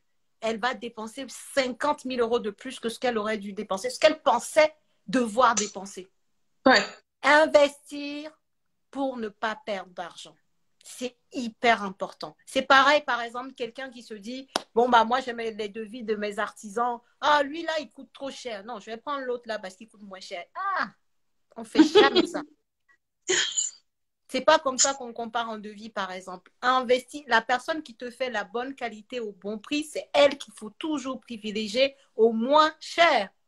De toute façon, vous allez dans les rayons, vous voyez les produits poussent là. Toi-même, quand toi-même tu goûtes le truc pousse là, tu te dis, je sais pas si vous connaissez à Auchan, tu sais, à les trucs Eco Plus, à les trucs hyper, enfin, tu vois, les bas prix. Tu le sens que c'est pas bon en fait. C'est pas le même niveau de qualité, clairement. Voilà. Donc, dans l'immobilier, on veut avoir l'esprit tranquille, on veut investir sereinement. Donc, pour ça, on investit sur soi, on investit dans les projets, on investit sur un artisan qui fait bien le travail pour ne pas perdre d'argent. Mais c'est clair. Donc, c'est un autre mindset à avoir, quoi. Mais c'est très important. Ouais. Ça me fait penser à un post que tu as partagé récemment où tu mettais la photo de 2 appartements. Un appartement un peu plus vieillot et un appartement moderne, rénové à neuf, etc. C'est le mien. Ah, mais il était canon, en tout cas, franchement. Et tu disais, répondez honnêtement, quel appartement vous fait envie, lequel vous donne envie d'aller vivre dedans. Ouais. Et très clairement, c'est le 2e appartement. Et j'avoue que quand tu vas acheter ton bien, tu devras le rénover, investir des frais dedans. Au final, t'as pas envie. Mais peut-être que tu vas payer ça en 3, 4, 6 mois de vacances locatives parce que je vais pas trouver de locataire qui voudra habiter dedans. Après, tu avais investi un peu plus, tu aurais rentabilisé en quelques temps parce que les gens vont avoir des coups de cœur sur tes biens. Très vite, tu vas pouvoir louer. Très vite, tu vas louer un peu plus cher que les autres parce que c'est pas le même standing. Tu vas pouvoir attirer des locataires qui aiment ce genre de choses parce que j'aime beaucoup dire qu'on attire à soi que ce que l'on renvoie. Si tu renvoies la médiocrité, vieilloterie, tout ça, tu vas en tirer les gens. Bon, bref. Donc, si tu veux attirer les bonnes personnes, propose des choses qui plaisent aux bonnes personnes, quoi. Donc, investir pour ne pas perdre d'argent. Il faut bien investir pour ne pas perdre d'argent. Exactement. Et en plus, je pense que moi, alors, je vais vous laisser quand même répondre. Est-ce que vous pensez que dans vos carrières, il faut investir pour ne pas perdre d'argent? Est-ce que vous pensez vraiment qu'il faut investir pour ne pas perdre d'argent? Répondez en commentaire parce que du coup, j'ai pas l'impression que ce soit si simple. Et qui a déjà investi dans sa carrière? Donnez-moi en commentaire les exemples d'investissement que vous avez donnés. Mais c'est vrai que juste pour rester encore sur l'immobilier, Célie, c'est un petit peu, par exemple, comme ta conférence. C'est vrai que sortir l'argent pour aller investir, pour aller participer à une conférence, être avec des trucs, bah, c'est un coup que tu vas sortir maintenant. Donc, est-ce que tu es capable de faire cet investissement? Parce que les fruits, tu ne les auras pas maintenant, immédiatement, tu ne les auras pas. C'est beaucoup plus tard. Donc, est-ce que tu es capable de faire cet investissement? C'est exactement ce que tu dis. Il y a des personnes qui vont se dire, moi, je vais payer ça pour aller à une conférence. Ah, est-ce que ça va être vraiment intéressant pour moi et tout? Alors que tu viens à une conférence, c'est pas que la... c'est pour ça que je dis quand on veut devenir investisseur, on a un autre état d'esprit. Tu vas à une conférence, tu vas parler à des gens. Il y aura des professionnels de l'immobilier. Donc, il y a des personnes que tu es sûr que tu dois passer par eux pour investir. Tu as une opportunité de rencontrer ce genre de personnes, de prendre leur carte. Tu vas rencontrer des courtiers, tu vas rencontrer des investisseurs. Ce qu'on disait tout à l'heure, des personnes qui sont passées par là où toi, tu vas passer à coup sûr, qui vont pouvoir te parler. Tu vas pouvoir prendre leur contact parce qu'il n'y a rien de mieux que le physique. On arrive à avoir des relations fortes en se rencontrant que juste en parlant sur Internet. Ça n'a rien à voir. Donc, il y a beaucoup de choses comme gain, mais si tu n'es pas ouvert d'esprit et que tu vois juste, je vais aller à une conférence, bah, quoi te dire? C'est compliqué, quoi. Donc, il faut bien tourner son état d'esprit, l'ouvrir pour accueillir, pour recevoir ce qu'on a envie, quoi. Tout ça fait partie du processus. Il faut vraiment revoir son état d'esprit et aimer investir pour ne pas perdre d'argent, aimer investir pour peut-être dans 2-3 mois avoir le retour sur investissement. Et j'aime bien dire que même l'immobilier, ça ne se fait pas en 3 jours. Hein. Ce n'est pas parce que tu as décidé que tu vas investir que demain, le bien te tombe sous la main, en fait. C'est une question de réseau, de patience. Voilà. C'est le moyen long terme qui gagne toujours. Jamais le micro-ondes, quoi. Le système micro-ondes, Non. De toute façon, en général, ça, c'est les escroqueries. Hein. Quand l'argent facile, trop rapide, là, c'est on va prendre ton argent et tu vas rien avoir derrière. Donc, ça sert à rien. Et du coup, Bounette qui dit, moi, j'ai investi en IMO tout en me formant avant et c'est sans regret car ça m'a évité beaucoup d'erreurs et ça a créé des économies. Donc après, j'ai eu pas mal de points intéressants. Il faut investir en soi ou faire en sorte que la boîte investisse en nous. C'est intéressant aussi. Et du coup, moi, je pense que c'est important d'avoir le mindset d'être prêt à investir en soi-même.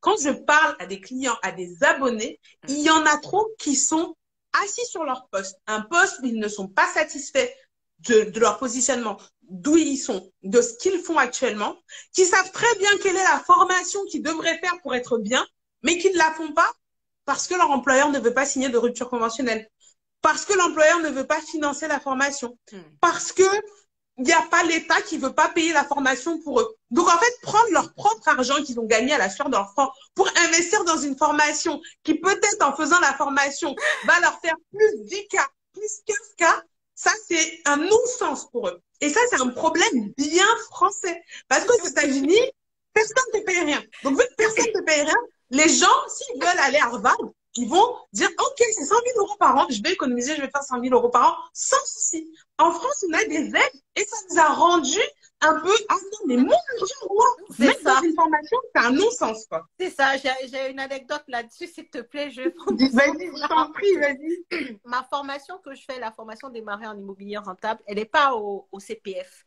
Et tu vois, le nombre de fois où on me demande la formation au CPF, et je dis non. Et en même temps, je dis, par contre, tu as des facilités de paiement, en fait. Mais je veux dire, à 90% des personnes, elles ne reviennent pas. Parce que pour elles, si la formation ne peut pas être financée par CPF, eh ben, comme tu dis, elles ne veulent pas sortir de l'argent de leur poche. Pour moi, je ne sais pas, en fait. Je ne sais pas qualifier ça, mais comme tu dis, c'est hyper français, en fait, de aimer, tu vois, qu'on nous aide, qu'on nous aide, qu'on nous aide, qu'on nous aide, et de ne pas se dire, ah, moi, mon propre argent peut le faire, en fait. Ça, c'est. Je ne sais pas s'il peut y avoir une astuce pour changer cet état d'esprit, parce que c'est un état d'esprit.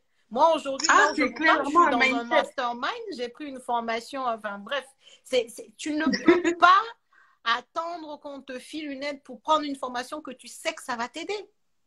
Surtout quand tu es en contact avec le formateur, par exemple, et tu sais que la personne, la manière dont elle parle, elle t'explique les choses, tu vas bien comprendre. Parce que la personne n'est pas dans un truc où tu peux payer avec l'État, bah, tu te dis non, mais je vais voir ailleurs, bah, vas-y. Mais je sais pas, je sais pas. C'est vraiment un mindset. Et tu vois, vie productive qui était en France et qui est partie aux États-Unis, elle dit, je confirme, aux USA, tu sors de ta poche. Mais aux USA, ils arrivent à faire plus d'argent que nous en France. Donc, tu vois, à un moment donné, ils investissent, ils gagnent plus, tu vois. Donc, il faut savoir ça. L'idée, c'est pas de dire le CPF, c'est nul, les formations par l'employeur, c'est nul. Non, il faut dire, je suis smart, c'est-à-dire tous les dispositifs que je peux exploiter pour faire en sorte d'avancer, je vais les utiliser. Par contre, je ne vais pas reculer ou attendre parce que mon temps vaut plus que l'argent que je vais mettre dedans. Mais et carrément. Du coup, et du coup, si tu es là parce que c'est seulement dans 6 ans que ton employeur acceptera de te financer la formation, mais pendant 6 ans, tu sais ce que tu peux faire si on te donne les moyens. Mais c'est du temps que c'est énorme, tu vois. Oh, tu vois, et il y a un truc aussi, tu vois, l'argent, c'est quelque chose qui vient. Ça influe, tu vois. Mais ton temps, là, le temps, là. Moi, j'ai plus 30 ans, hein, c'est fini, là. Tu vois, mes 30 ans, là, c'est comme ça. Je sais plus. C'est fini. C'est fini. Exactement. Mais si aujourd'hui, j'ai 30 000 euros sur mon compte, même si je le dépense, je peux réavoir 30 000. Mais mon temps, c'est fini, en fait. Donc, c'est ça. Faites les bonnes comparaisons. Le temps, c'est le truc le plus précieux qu'on a.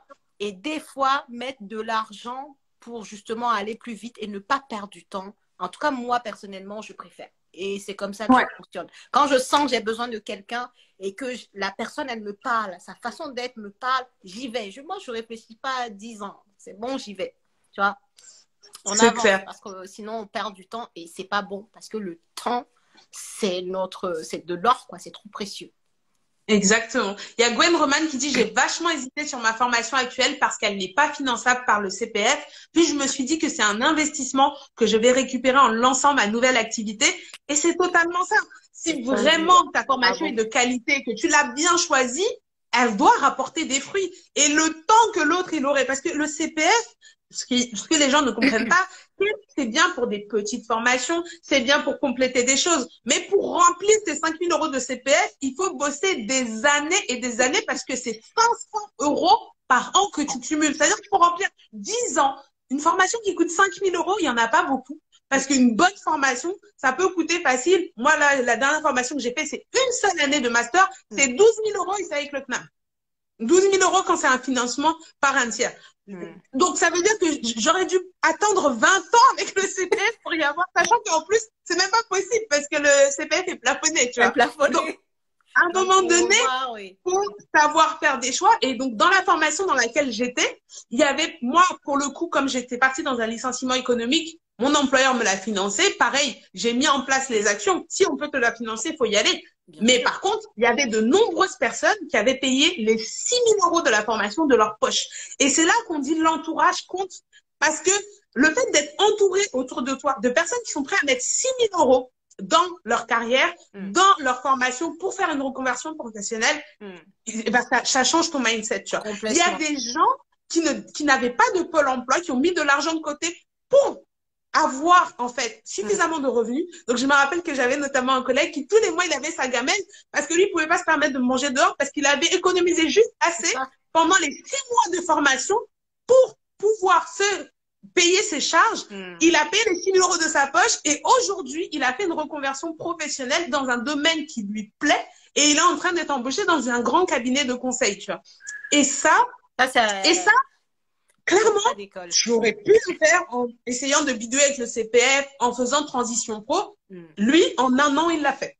Toi, ça va pas mettre un an. Donc après, c'est des choix. Mais par contre, le salaire qu'il a à l'embauche ici, ça n'a rien à voir avec le salaire qu'il pouvait avoir avant. Tu vois. Et donc, en un an, c'est rentabilisé. Si tu lui poses la question, il a déjà rentabilisé, il a déjà rentabilisé ses 6 000 euros, ne serait-ce que par son sentiment actuel. Comme tu dis, il se plaît dans le poste. Ça, c'est déjà énorme, en fait. Quitter dans mais le bien-être, le bien-être, c'est énorme. C'est énorme. Il y avait la journée de la santé mentale, là, ou la semaine de la santé mentale, là. Il y a des gens, ils mettent en danger leur santé mentale pour un taf.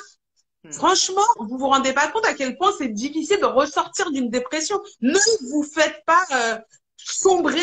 Au moment où vous pouvez encore agir, vous n'êtes pas encore au fond du gouffre, bougez, quoi. Ne sacrifiez pas votre santé mentale à une boîte, quoi. Et sacrifiez pas votre vie. Moi, c'est après, je pense que je suis assez rassurée parce que notre génération, en tout cas de ce que je vois, ça bouge pas mal. Par exemple, moi, quand je suis partie avant que je ne parte de mon emploi, il y en avait qui étaient partis avant moi. Après moi, il y en a qui sont partis, tu vois. Pourtant, nous, quand tu dis, ah, je suis dans tel groupe, on dit, ah, t'es trop bien, gna, gna, gna, gna, gna. Mais nous, aujourd'hui, on s'en fout de ça, en fait. Franchement, on est une génération, ça va quand même par rapport à nos parents et tout. Je pense qu'on arrive à se détacher ouais, je suis dans une grosse boîte. Non, c'est quoi? Est-ce que je m'y sens bien? Est-ce que je m'éclate sur mon poste? Moi, personnellement, je m'étais éclatée jusqu'à un certain moment et après, c'était devenu compliqué, tu vois. Et à ce moment-là, tu as deux choix. Soit tu te dis, OK, bon, bah, je subis. Soit tu te dis, non, mais c'est mort, je sors de là, je me bouge, je change. Ma vie, tu vois ce que je veux dire? Tu prends les choses en main, tu contrôles, tu es aux commandes, tu vois. Moi, ce que je supporte pas, c'est d'entendre oui, mais j'ai pas le choix. On a toujours le choix dans une certaine mesure, tu vois. On a toujours le choix dans une certaine mesure. En revanche, c'est pas des choix faciles. Personne va te mentir, c'est pas des choix faciles, tu vois. Et donc, à un moment donné, tu dis, c'est quoi la difficulté que tu as envie de subir? Est-ce que tu as envie de subir la dépression d'être tous les jours ici? Ou est-ce que tu as envie de subir le fait de manger des pâtes pendant 3 mois, pendant 6 mois pour être où tu veux? Ça, c'est des choix. Après, tant que tu es aligné avec ton choix, il n'y a pas de souci, tu vois. Mais voilà, fais ton choix. C'est ça. Moi, enfin, ouais, je suis complètement d'accord avec toi. Et comme on dit, hein, c'est savoir investir pour pas perdre d'argent. C'est tout ça, en fait. Investir de l'argent, investir de toi-même. C'est-à-dire te bouger, en fait. C'est une façon d'investir, quoi. Te bouger, faire autrement, réfléchir. Enfin, voilà. Savoir Ouais. investir pour pas perdre. Ouais, ça, Il y c'est a vrai. une question de Jo Mendé qui dit, est-ce que lors d'un entretien d'embauche, il est bien vu de demander à quelle fréquence l'entreprise propose des formations? Si oui, de quel type? Après, c'est pas forcément des formations, mais tu peux demander comment est-ce que l'entreprise accompagne l'évolution professionnelle de ses salariés. C'est une Mhm. question qui est tout à fait pertinente. Et si par exemple, je sais pas, bon, moi je prends souvent les exemples de la paye parce que c'est un domaine que je connais bien, mais si par exemple tu arrives en tant que gestionnaire de paye, c'est logique et c'est très simple de dire, moi, dans ma tête, je veux devenir responsable, responsable adjoint. Ensuite, je veux aller à tel poste. Comment est-ce que vous, en tant qu'entreprise, qu'est-ce que vous me vendez pour m'accompagner dans mon Non, évolution professionnelle? C'est ça. complètement. Est-ce que, voilà. Donc oui, ça peut être une très bonne question d'entretien. Ça dépend comment tu la formules et que ce soit pas, parce que ça aussi, il y a beaucoup de salariés qui font ça, mais il faut comprendre que, comme on dit, l'entreprise, elle n'est pas là pour faire du social. Par exemple, toi, tu es gestionnaire de paye, ton entreprise a besoin d'un gestionnaire de paye Mm. et tu veux essayer de convaincre ton employeur de te financer une formation de fleuriste. Qu'est-ce qu'il en a à faire que toi, tu as envie de devenir fleuriste? Il n'en a rien à faire du tout. C'est bien que toi, ça te rende heureuse, que ça t'épanouisse, etc. Mais à un moment donné, faut comprendre aussi que le gars, si toi, c'était ta boîte, tu n'irais pas payer quelqu'un alors que tu as besoin de lui chez toi pour qu'il aille faire autre chose et qu'il se barre. Donc, forcément, il va pas bien accueillir cette demande-là. Donc, si tu veux le faire, c'est très bien. Mais par contre, pense à des moyens de financement qui ne Ouais. dépendent pas de ton employeur. Absolument. C'est, en fait, il faut, comme tu disais tout à l'heure, il faut aimer se prendre en main. Ne pas être toujours en mode, il faut que quelqu'un me tienne la main. Parce que la vraie réalité, c'est que personne n'en a rien à foutre de ta vie, de ton bonheur. Réellement, hein. Non, je le pense du plus profond de mon cœur, là, honnêtement. Chacun est égoïste, hein. On Personne pense à nous, n'en a hein. rien à cirer. Peut-être tes parents, oui. Tes enfants, Oui. bon, voilà. Mais honnêtement, dans l'entreprise ou dans la société en général, ben non, en fait. Donc, si tu n'es pas là pour te bouger pour ta propre vie, ton propre bonheur, tu vois, ton bien-être, Exactement. il n'y a personne. Les gens s'en foutent littéralement. C'est ça. Vraiment, hein. Mais Moi, je me ouais, non, mais je rappelle suis totalement quand je d'accord. partais regarde, quand j'ai annoncé que je partais et tout ça, parce que j'avais un projet, IMO, machin et tout ça, j'ai expliqué le truc le lendemain, je te promets. Il y en a qui m'ont demandé, du coup, ton truc là, c'est quoi exactement? C'est-à-dire, ils ont oublié, les gars, ils n'ont pas le temps, en fait. Mais c'est clair. Mais c'est clair. Ils n'ont pas mon temps. Pourtant, j'ai passé des années avec eux. Le lendemain, je me rappelle, j'avais programmé depuis très longtemps mon pot de départ, mais à mon pot Mm, de départ, tout le monde n'était pas là. mm. Parce que les C'est gens, ils clair. ont autre chose à foutre que de venir à mon pot de départ, même si ça fait 6 ans que je les ai côtoyés, 7 ans, 8 ans.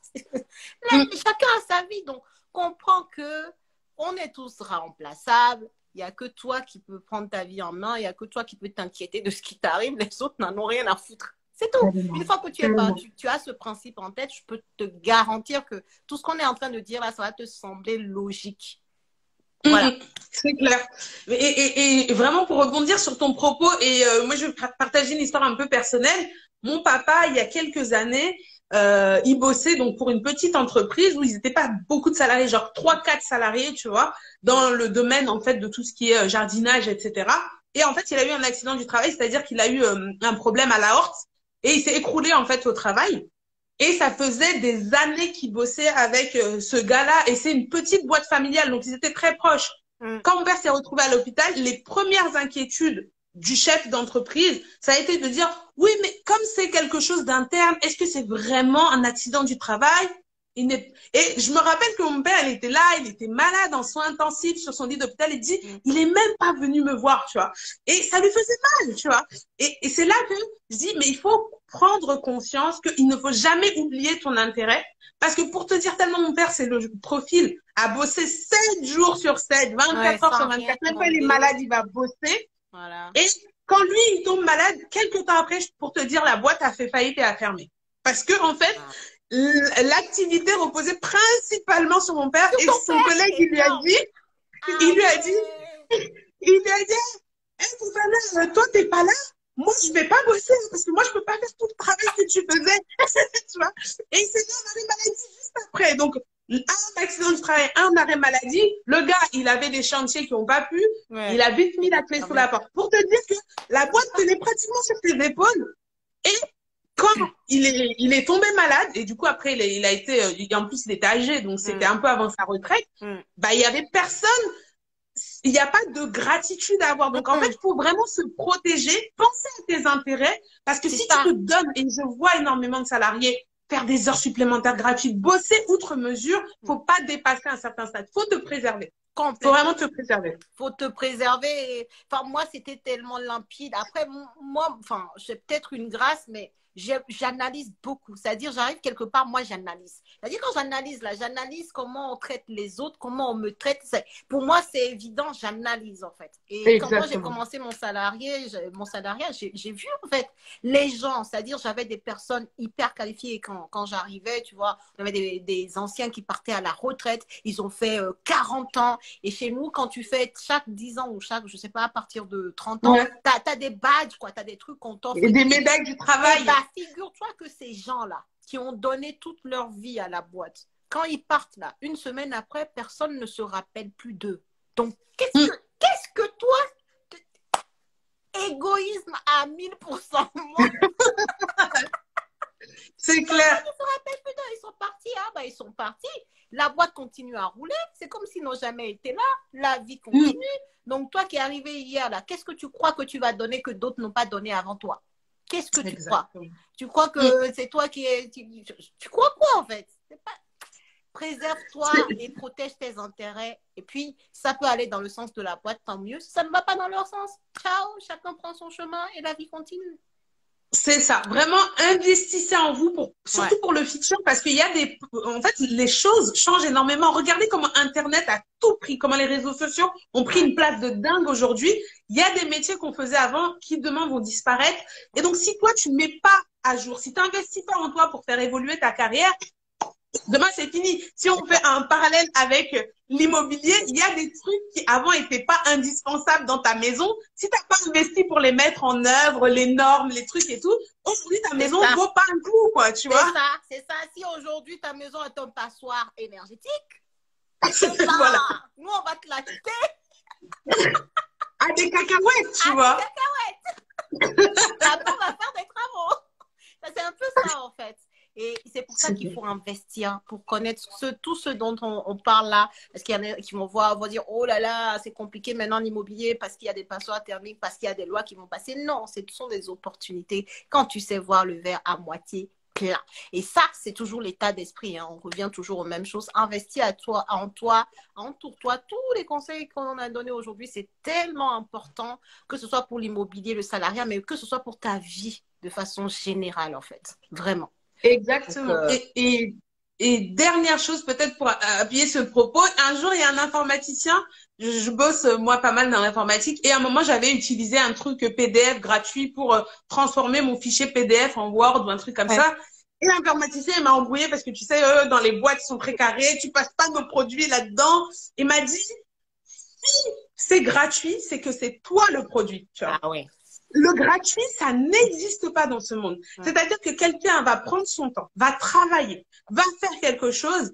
S'il le fait, c'est qu'il a un intérêt sur toi. Et donc, c'est toi le produit. Donc, ça veut dire qu'il m'a dit, peut-être tu vas passer ce fichier dedans. Les gens vont récupérer les informations que tu mets dans tes fichiers et vont les réutiliser. Mais toi, tu leur as donné parce que tu as dit, c'est gratuit. Tu t'en fiches de ce qu'ils font de tes données, tu vois. C'est ça. Et donc, forcément, quand tu payes, tu payes ton argent et tu sais très bien pourquoi tu payes. Tu payes pour la qualité et le fait que tes données soient sécurisées et ainsi de suite.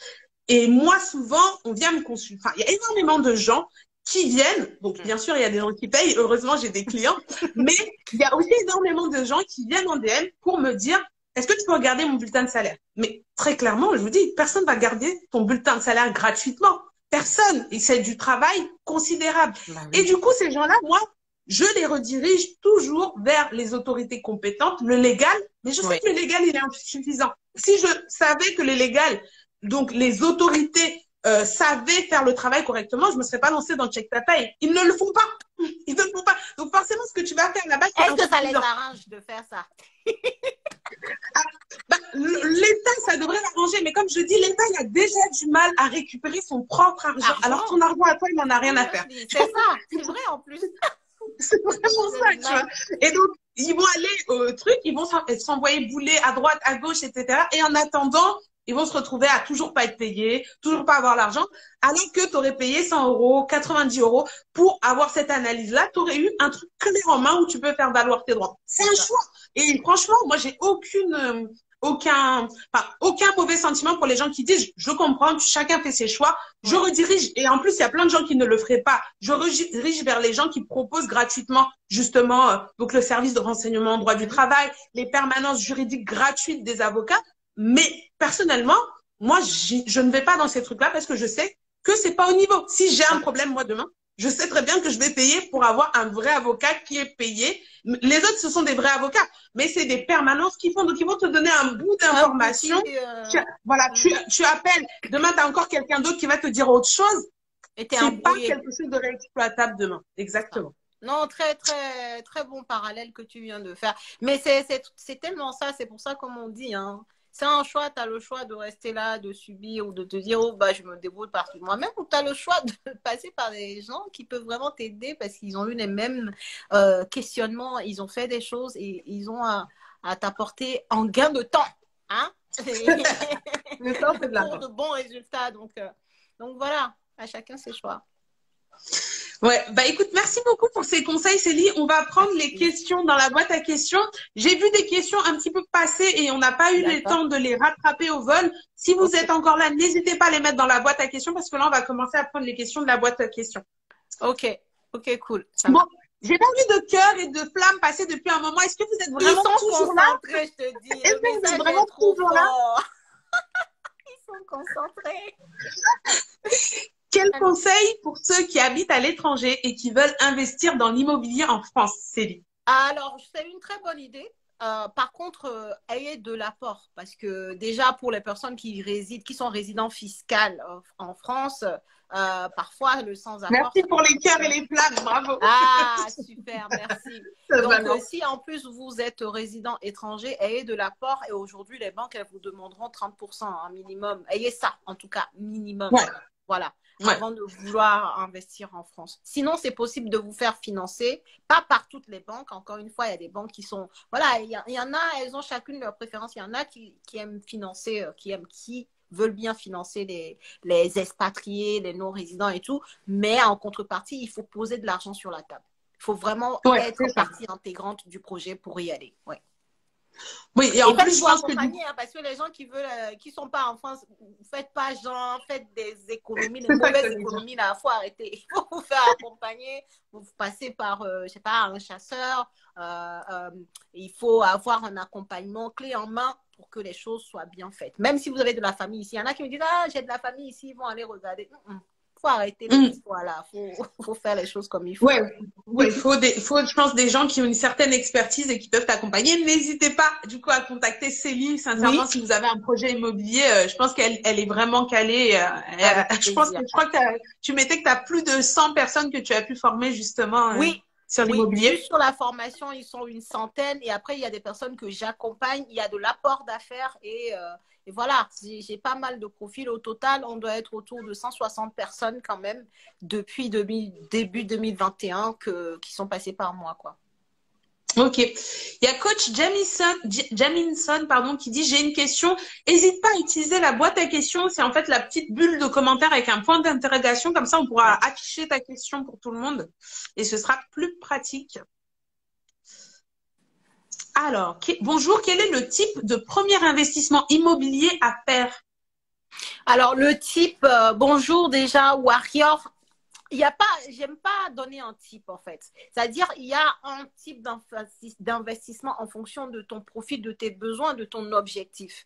Il y a des personnes, par exemple, qui vont venir me voir, vont dire, je suis intéressée, mais tu sens que la personne, elle n'est pas encore prête pour aller sur un immeuble de rapport parce qu'il a la certaine peur, son baromètre de la peur, comme j'aime dire, est trop haut pour un immeuble de rapport. Bah, cette personne-là, il vaut peut-être mieux qu'elle commence par un appartement, faire de la colocation pour juger. Mais si ça, c'est encore trop gros pour elle, bah, commencer tout petit par un petit studio, tu vois.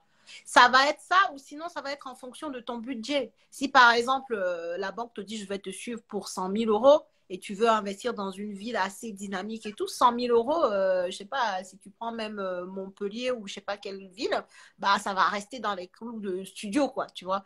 Donc, Ça va être en fonction de ton profil, de tes besoins, de tes objectifs. Donc, il n'y a pas un bon bien général pour tout le monde, en fait. C'est pour Ça ça marche. qu'il faut consulter, il faut venir en coaching, je fais des séances, que ce soit moi ou quelqu'un d'autre. Moi, quand je parle comme ça, c'est pas juste pour me vendre moi. Hein. Je dis souvent ce que moi je fais. Donc, si j'étais dans ton cas et que j'ai des doutes et tout, je me forme et je prends un coaching avec quelqu'un qui peut me dire, avec qui je vais partager mon projet, mes objectifs et on va dessiner ensemble ce par quoi je vais commencer. Ça marche. Il y a coach Jaminson, du coup, qui est passé par la boîte à questions. Merci. Que doit-on mettre en avant pour vendre un appartement qui ne mérite plus d'être loué car trop loin? Que doit-on mettre en avant qui ne mérite plus d'être loué? Comment ça, elle ne mérite plus d'être louée? C'est chaud, là. Il n'y a aucun appartement au monde qui ne mérite plus d'être loué, sauf si c'est insalubre. À ce moment-là, on fait des travaux. Ouais, car trop loin de quoi aussi, on se demande. Parce que, la question est... Déjà, la négation là, qui ne mérite plus d'être loué, ça, je suis pas d'accord parce qu'il y a toujours un preneur, tout le monde a toujours besoin d'un toit au-dessus de sa tête. Donc, il n'y a pas d'appartement qui ne mérite plus d'être loué, sauf, comme je dis, cas d'insalubrité où tu mets en danger la vie de ton locataire. Et à ce moment-là, en effet, pour l'instant, il ne mérite plus d'être loué, mais tu fais des travaux et puis tu corriges le problème, quoi. Sinon, autre pas assez rentable, et tu le vends aux personnes qui souhaitent acheter leur résidence principale. Tu n'essaies pas de vendre l'appartement en investissement locatif, sauf si tu me dis par exemple que l'appartement est loué, alors là c'est un autre cas. À ce moment-là, tu baisses le prix si c'est vraiment que tu veux t'en débarrasser. Tu vois, si tu as fait une mauvaise affaire parce que tu n'étais pas formé, que tu n'as pas... C'est ça, hein, quand on dit que le bien n'est pas rentable, mais que le bien t'appartient déjà, c'est que tu t'en es rendu compte trop tard. C'est-à-dire que tu as déjà acheté et tu te rends compte, c'est pas rentable. À ce moment-là, tu revends si tu peux.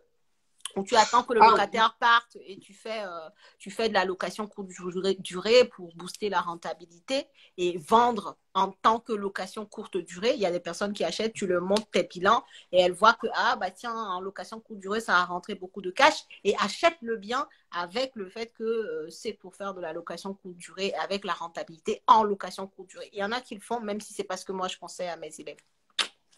Ouais, du coup, il a rajouté qu'il a fait un rafraîchissement et que l'appartement était vandalisé volontairement par des squatteurs et du coup qu'il est vide maintenant. Mais du coup, après, je te laisse répondre, Céline, mais après, si tu as plus de détails, n'hésite pas aussi à voir directement avec Céline sur son compte pour qu'on puisse prendre quand même quelques autres questions. Oui, c'est ça, exactement.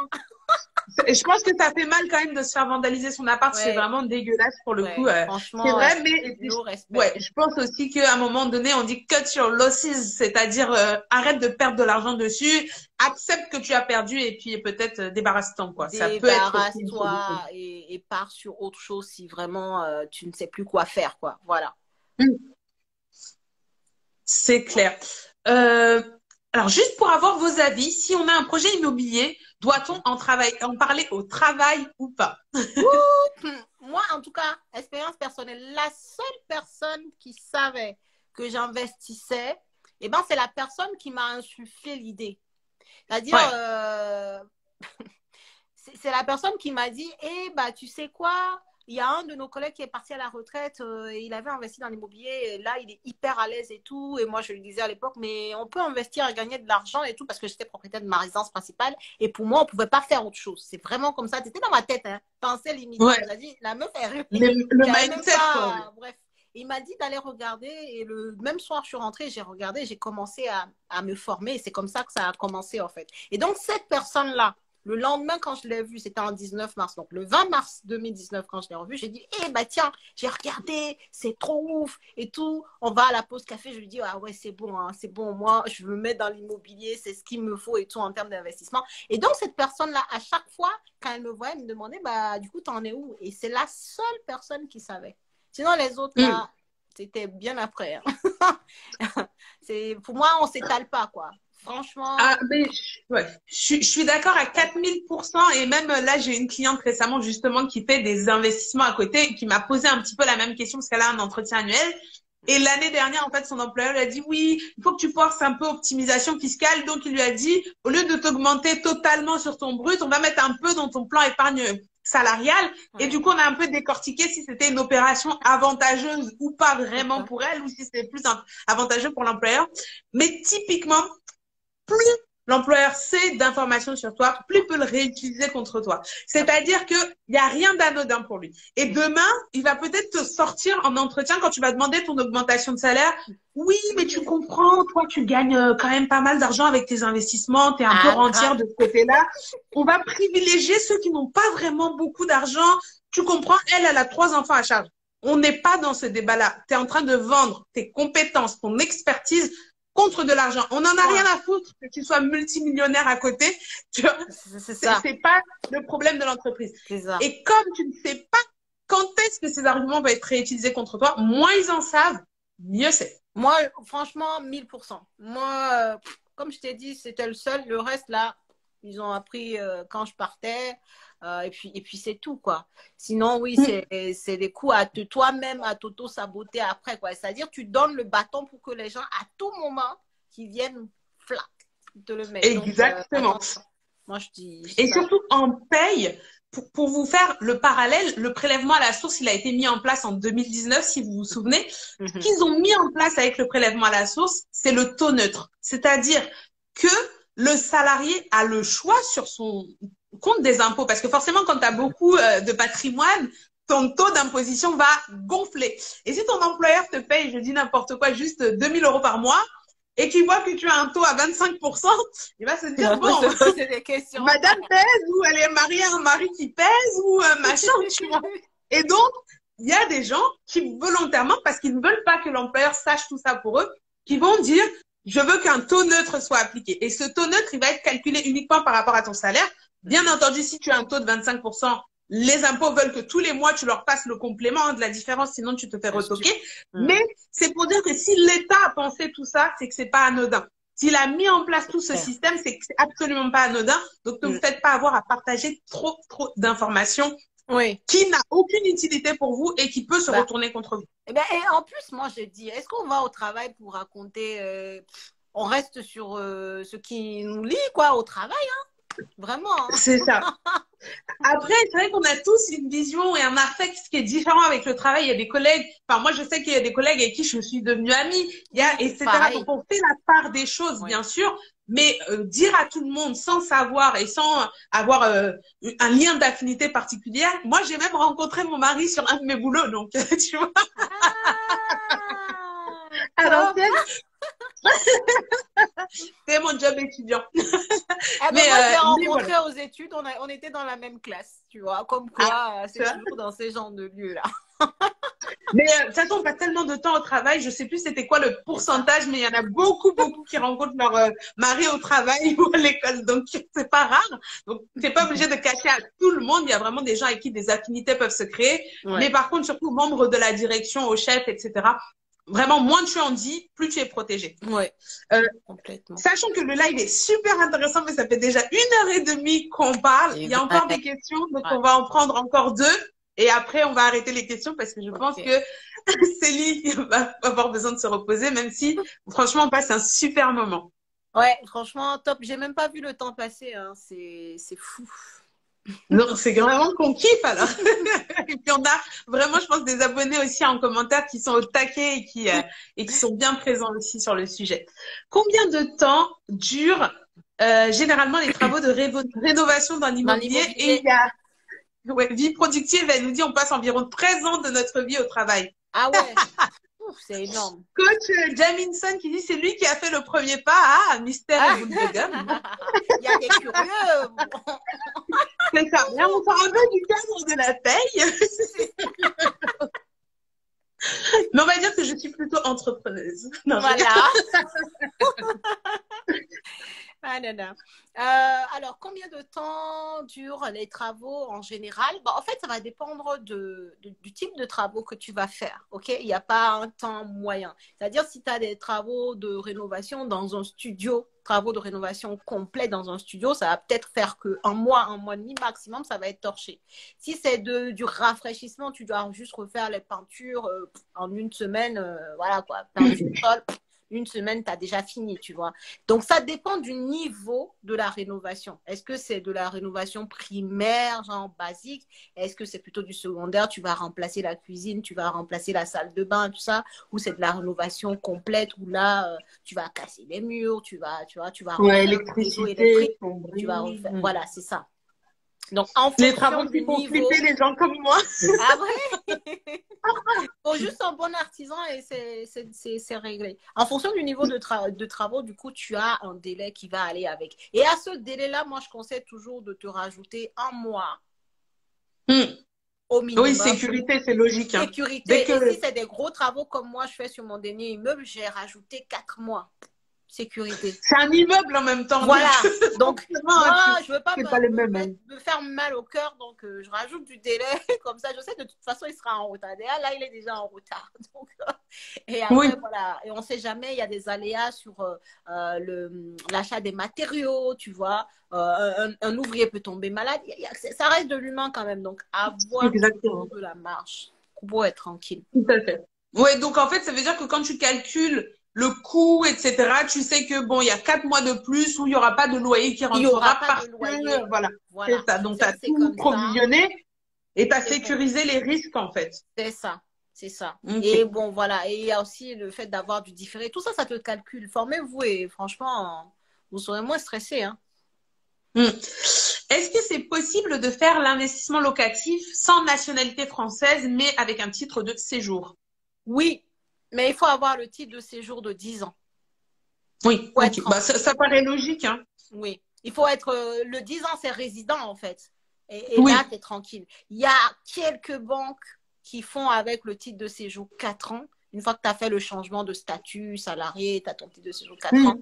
Quelques banques, mais c'est archi hardcore. Si tu veux être un peu tranquille et avoir beaucoup plus de banques qui te suivent, au moins, enfin, pas au moins, parce que la carte de résidence est déjà un parcours. Mon petit frère, il vient de l'avoir, donc je sais un peu comment ça se passe. Donc, la carte de résident, oui, ça, c'est good. Ok, ça marche. Top. Donc, c'est possible.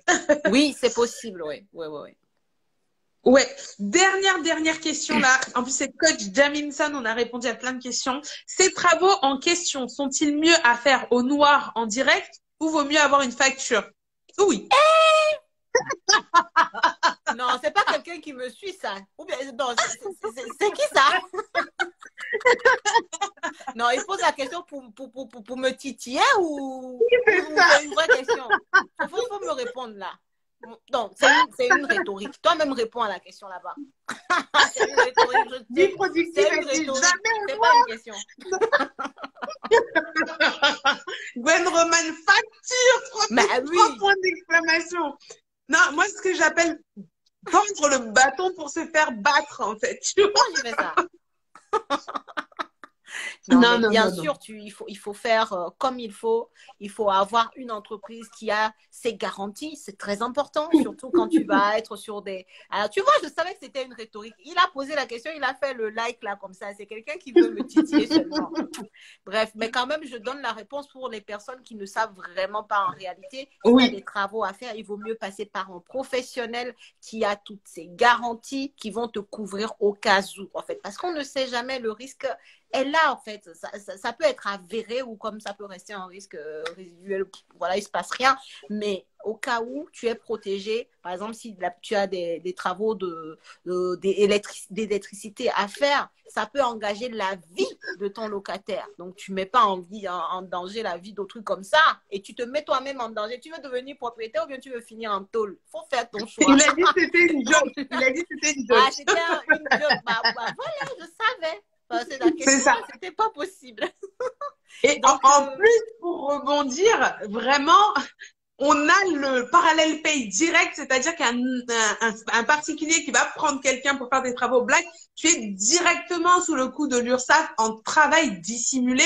Le gars, il a un accident, et il a quelque chose, même s'il n'a pas d'accident, Bon, après, je pense que sauf si tu es devenu un super rentier qui a plein d'immeubles et que tu travailles tout le temps des gens dissimulés, il y a peu de chances que tu aies un contrôle URSSAF qui te tombe le coin du nez. Mais n'empêche que la personne elle a un accident, je pense que tu peux vraiment te retrouver avec des frais financiers monumentaux et sachant que dans les travaux du BTP, le taux d'accident en travaillant, il est quand même énorme. Donc, c'est prenez pas ça, le le risque. risque est important. Donc, il ne faut pas prendre ce genre de risque. Souvent, ça revient à ce qu'on disait tout à l'heure. Investir, bien investir pour ne pas perdre d'argent là. On est toujours dans ça. Le noir là, c'est le 20% de TVA qui te fait mal à ce point. Non, Ça, c'est les fausses économies qui vont te coûter beaucoup plus cher derrière. Exactement. Donc, on fait les travaux pas dissimulés du tout. On les déclare. On prend des entreprises qui ont vraiment une société, qui sont déclarées, qui ont leurs assurances. Encore, j'insiste sur ça, les garanties.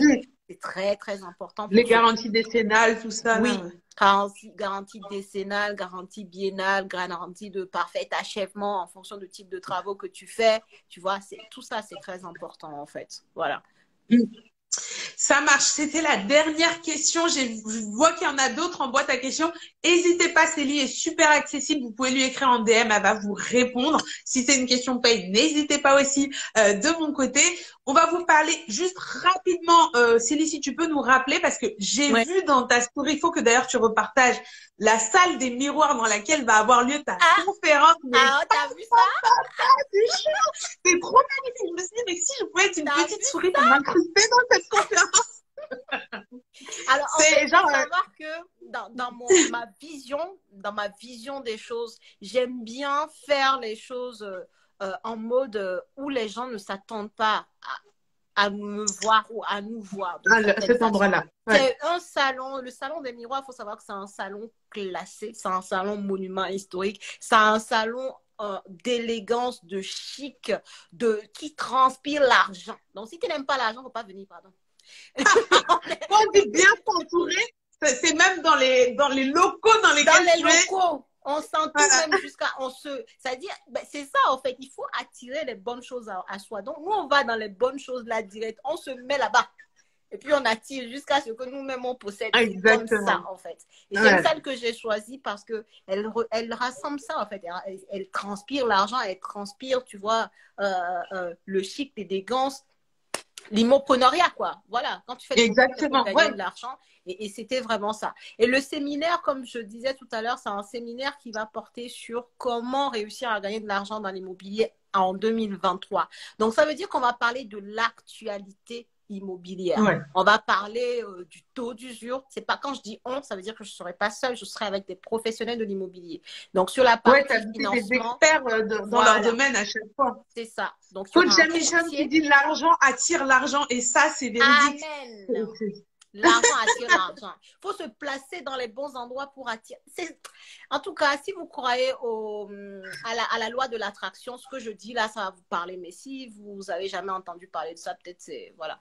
Mais en tout cas, c'est un lieu qui ramène à ça. Et c'est à ça que moi, je veux nous emmener parce que moi, j'aime l'argent. C'est clair. Amen, amen, amen, amen. Parce qu'elle est inscrite, je viens de la voir, elle est inscrite. Donc on va parler… Je m'étais qui dit convaincu, go prendre nos places les gens, go. En tout cas, allez prendre vos places avant que ça ne soit possible. Mais en tout cas, c'est une journée où tu vas apprendre aux côtés de professionnels. Comme j'ai dit, courtier, architecte d'intérieur, notaire, avocat en droit immobilier, parce que, comme je disais, dans l'immobilier, tout n'est pas rose tout le temps. Donc, il y a des contentieux, tu peux avoir des impayés. C'est un avocat qui est spécialisé justement dans tout ce côté qu'on n'aime pas. Il est dans tes invités alors. Il adore l'argent. Moi aussi. Inscris-toi. Et ça me fera plaisir de te voir. C'est toi qui m'as taquiné tout à l'heure. Je t'ai gardé bien là. C'est toi qui m'as taquiné avec ta question là. Donc, on parlera de tout ça. On parlera de travaux. On parlera de comment trouver un bien rentable. On va se préparer pour 2023 pour aller tout dégommer. C'est ça l'idée en fait. Et en même temps, te faire du réseau parce que pour moi, c'est la chose la plus importante. Je mets le réseau même avant le savoir. Vous ne pouvez même pas imaginer ce que le réseau peut vous ouvrir comme porte. Quelqu'un qui va te dire quelque chose et qui va sonner tellement en toi que ça va te déclencher une porte que tu ne voyais pas Mm. C'est Mm, mm. énorme. Parler avec des gens qui sont passés par où tu veux passer, qui ont atteint le niveau où toi tu veux atteindre, qui vont te parler de leurs difficultés, des solutions qu'ils ont mis en place, des choses qu'ils sont en train de faire qui vont t'ouvrir l'esprit sur ce que toi tu peux faire maintenant en fonction de ton profil et de tes besoins Ouais. et de tes objectifs. Donc cette journée-là, Mm. elle est là pour ça. Je l'organise tous les ans. Cette année, ça sera le 26 novembre de 8h30 à 18h30 au Salon des Miroirs, un endroit qui nous C'est ça. ressemble et qui est à la Et hauteur de du coup, on a l'événement. noté un coach Jaminson, il a dit qu'il viendra avec un cadeau. L'homme vilain qui dit c'est très Pour te faire important d'avoir pardonner de un ta bon question. réseau. C'est pour se faire rattraper de t'avoir fait faire une frayeur avec Je le te travail au dis noir la comme question, ça. je me dis non, c'est pas possible. C'est pas une vraie question. Donc voilà, Ah, vie franchement, productive qui est aux venez, USA, venez, venez mais du nombreux. coup, bah, c'est dommage. En tout cas, peut-être que bientôt, un jour, Célie viendra faire une journée aux USA et du coup, tu seras, Oui, tu auras l'occasion de oui, oui, participer. oui, C'est tout le mal qu'on lui souhaite, en tout cas. Merci beaucoup à tous d'avoir participé au live. Franchement, j'ai passé un archi bon moment. Vous avez été à fond dans les commentaires, dans les cœurs, les flammes. Franchement, donc Céline, voilà. merci encore à toi. C'est le deuxième live qu'on fait ensemble et à chaque fois, il y a énormément de valeurs partagées ici. Et franchement, bah écoute, merci beaucoup. On a envie Avec d'aller plaisir. s'acheter des immeubles et Go! d'aller négocier le salaire. Donc, c'est bon. Augmentez vos salaires et vous venez me voir après. Allez. Ça marche. Ciao tout Merci le monde. beaucoup en tout cas pour l'invitation. Passe une très bonne soirée et franchement un réel plaisir d'avoir partagé ces moments avec vous. Et j'espère que ces 6 conseils-là vont vraiment vous accompagner, comme on disait, bah, dans tous les rayons de votre vie parce que ils peuvent s'appliquer, mais vraiment partout, quoi. Donc, prenez soin de vous. Merci beaucoup, Awa. Très bonne soirée à tous et à la prochaine. L'homme vilain, le live sera en replay. Il y a quelqu'un qui m'a dit, je l'ai pris à la fin. Le live sera en replay si Instagram me le permet. Je l'enregistre Oui. tout de suite. Ça. Bon Ciao. courage. Salut. Salut.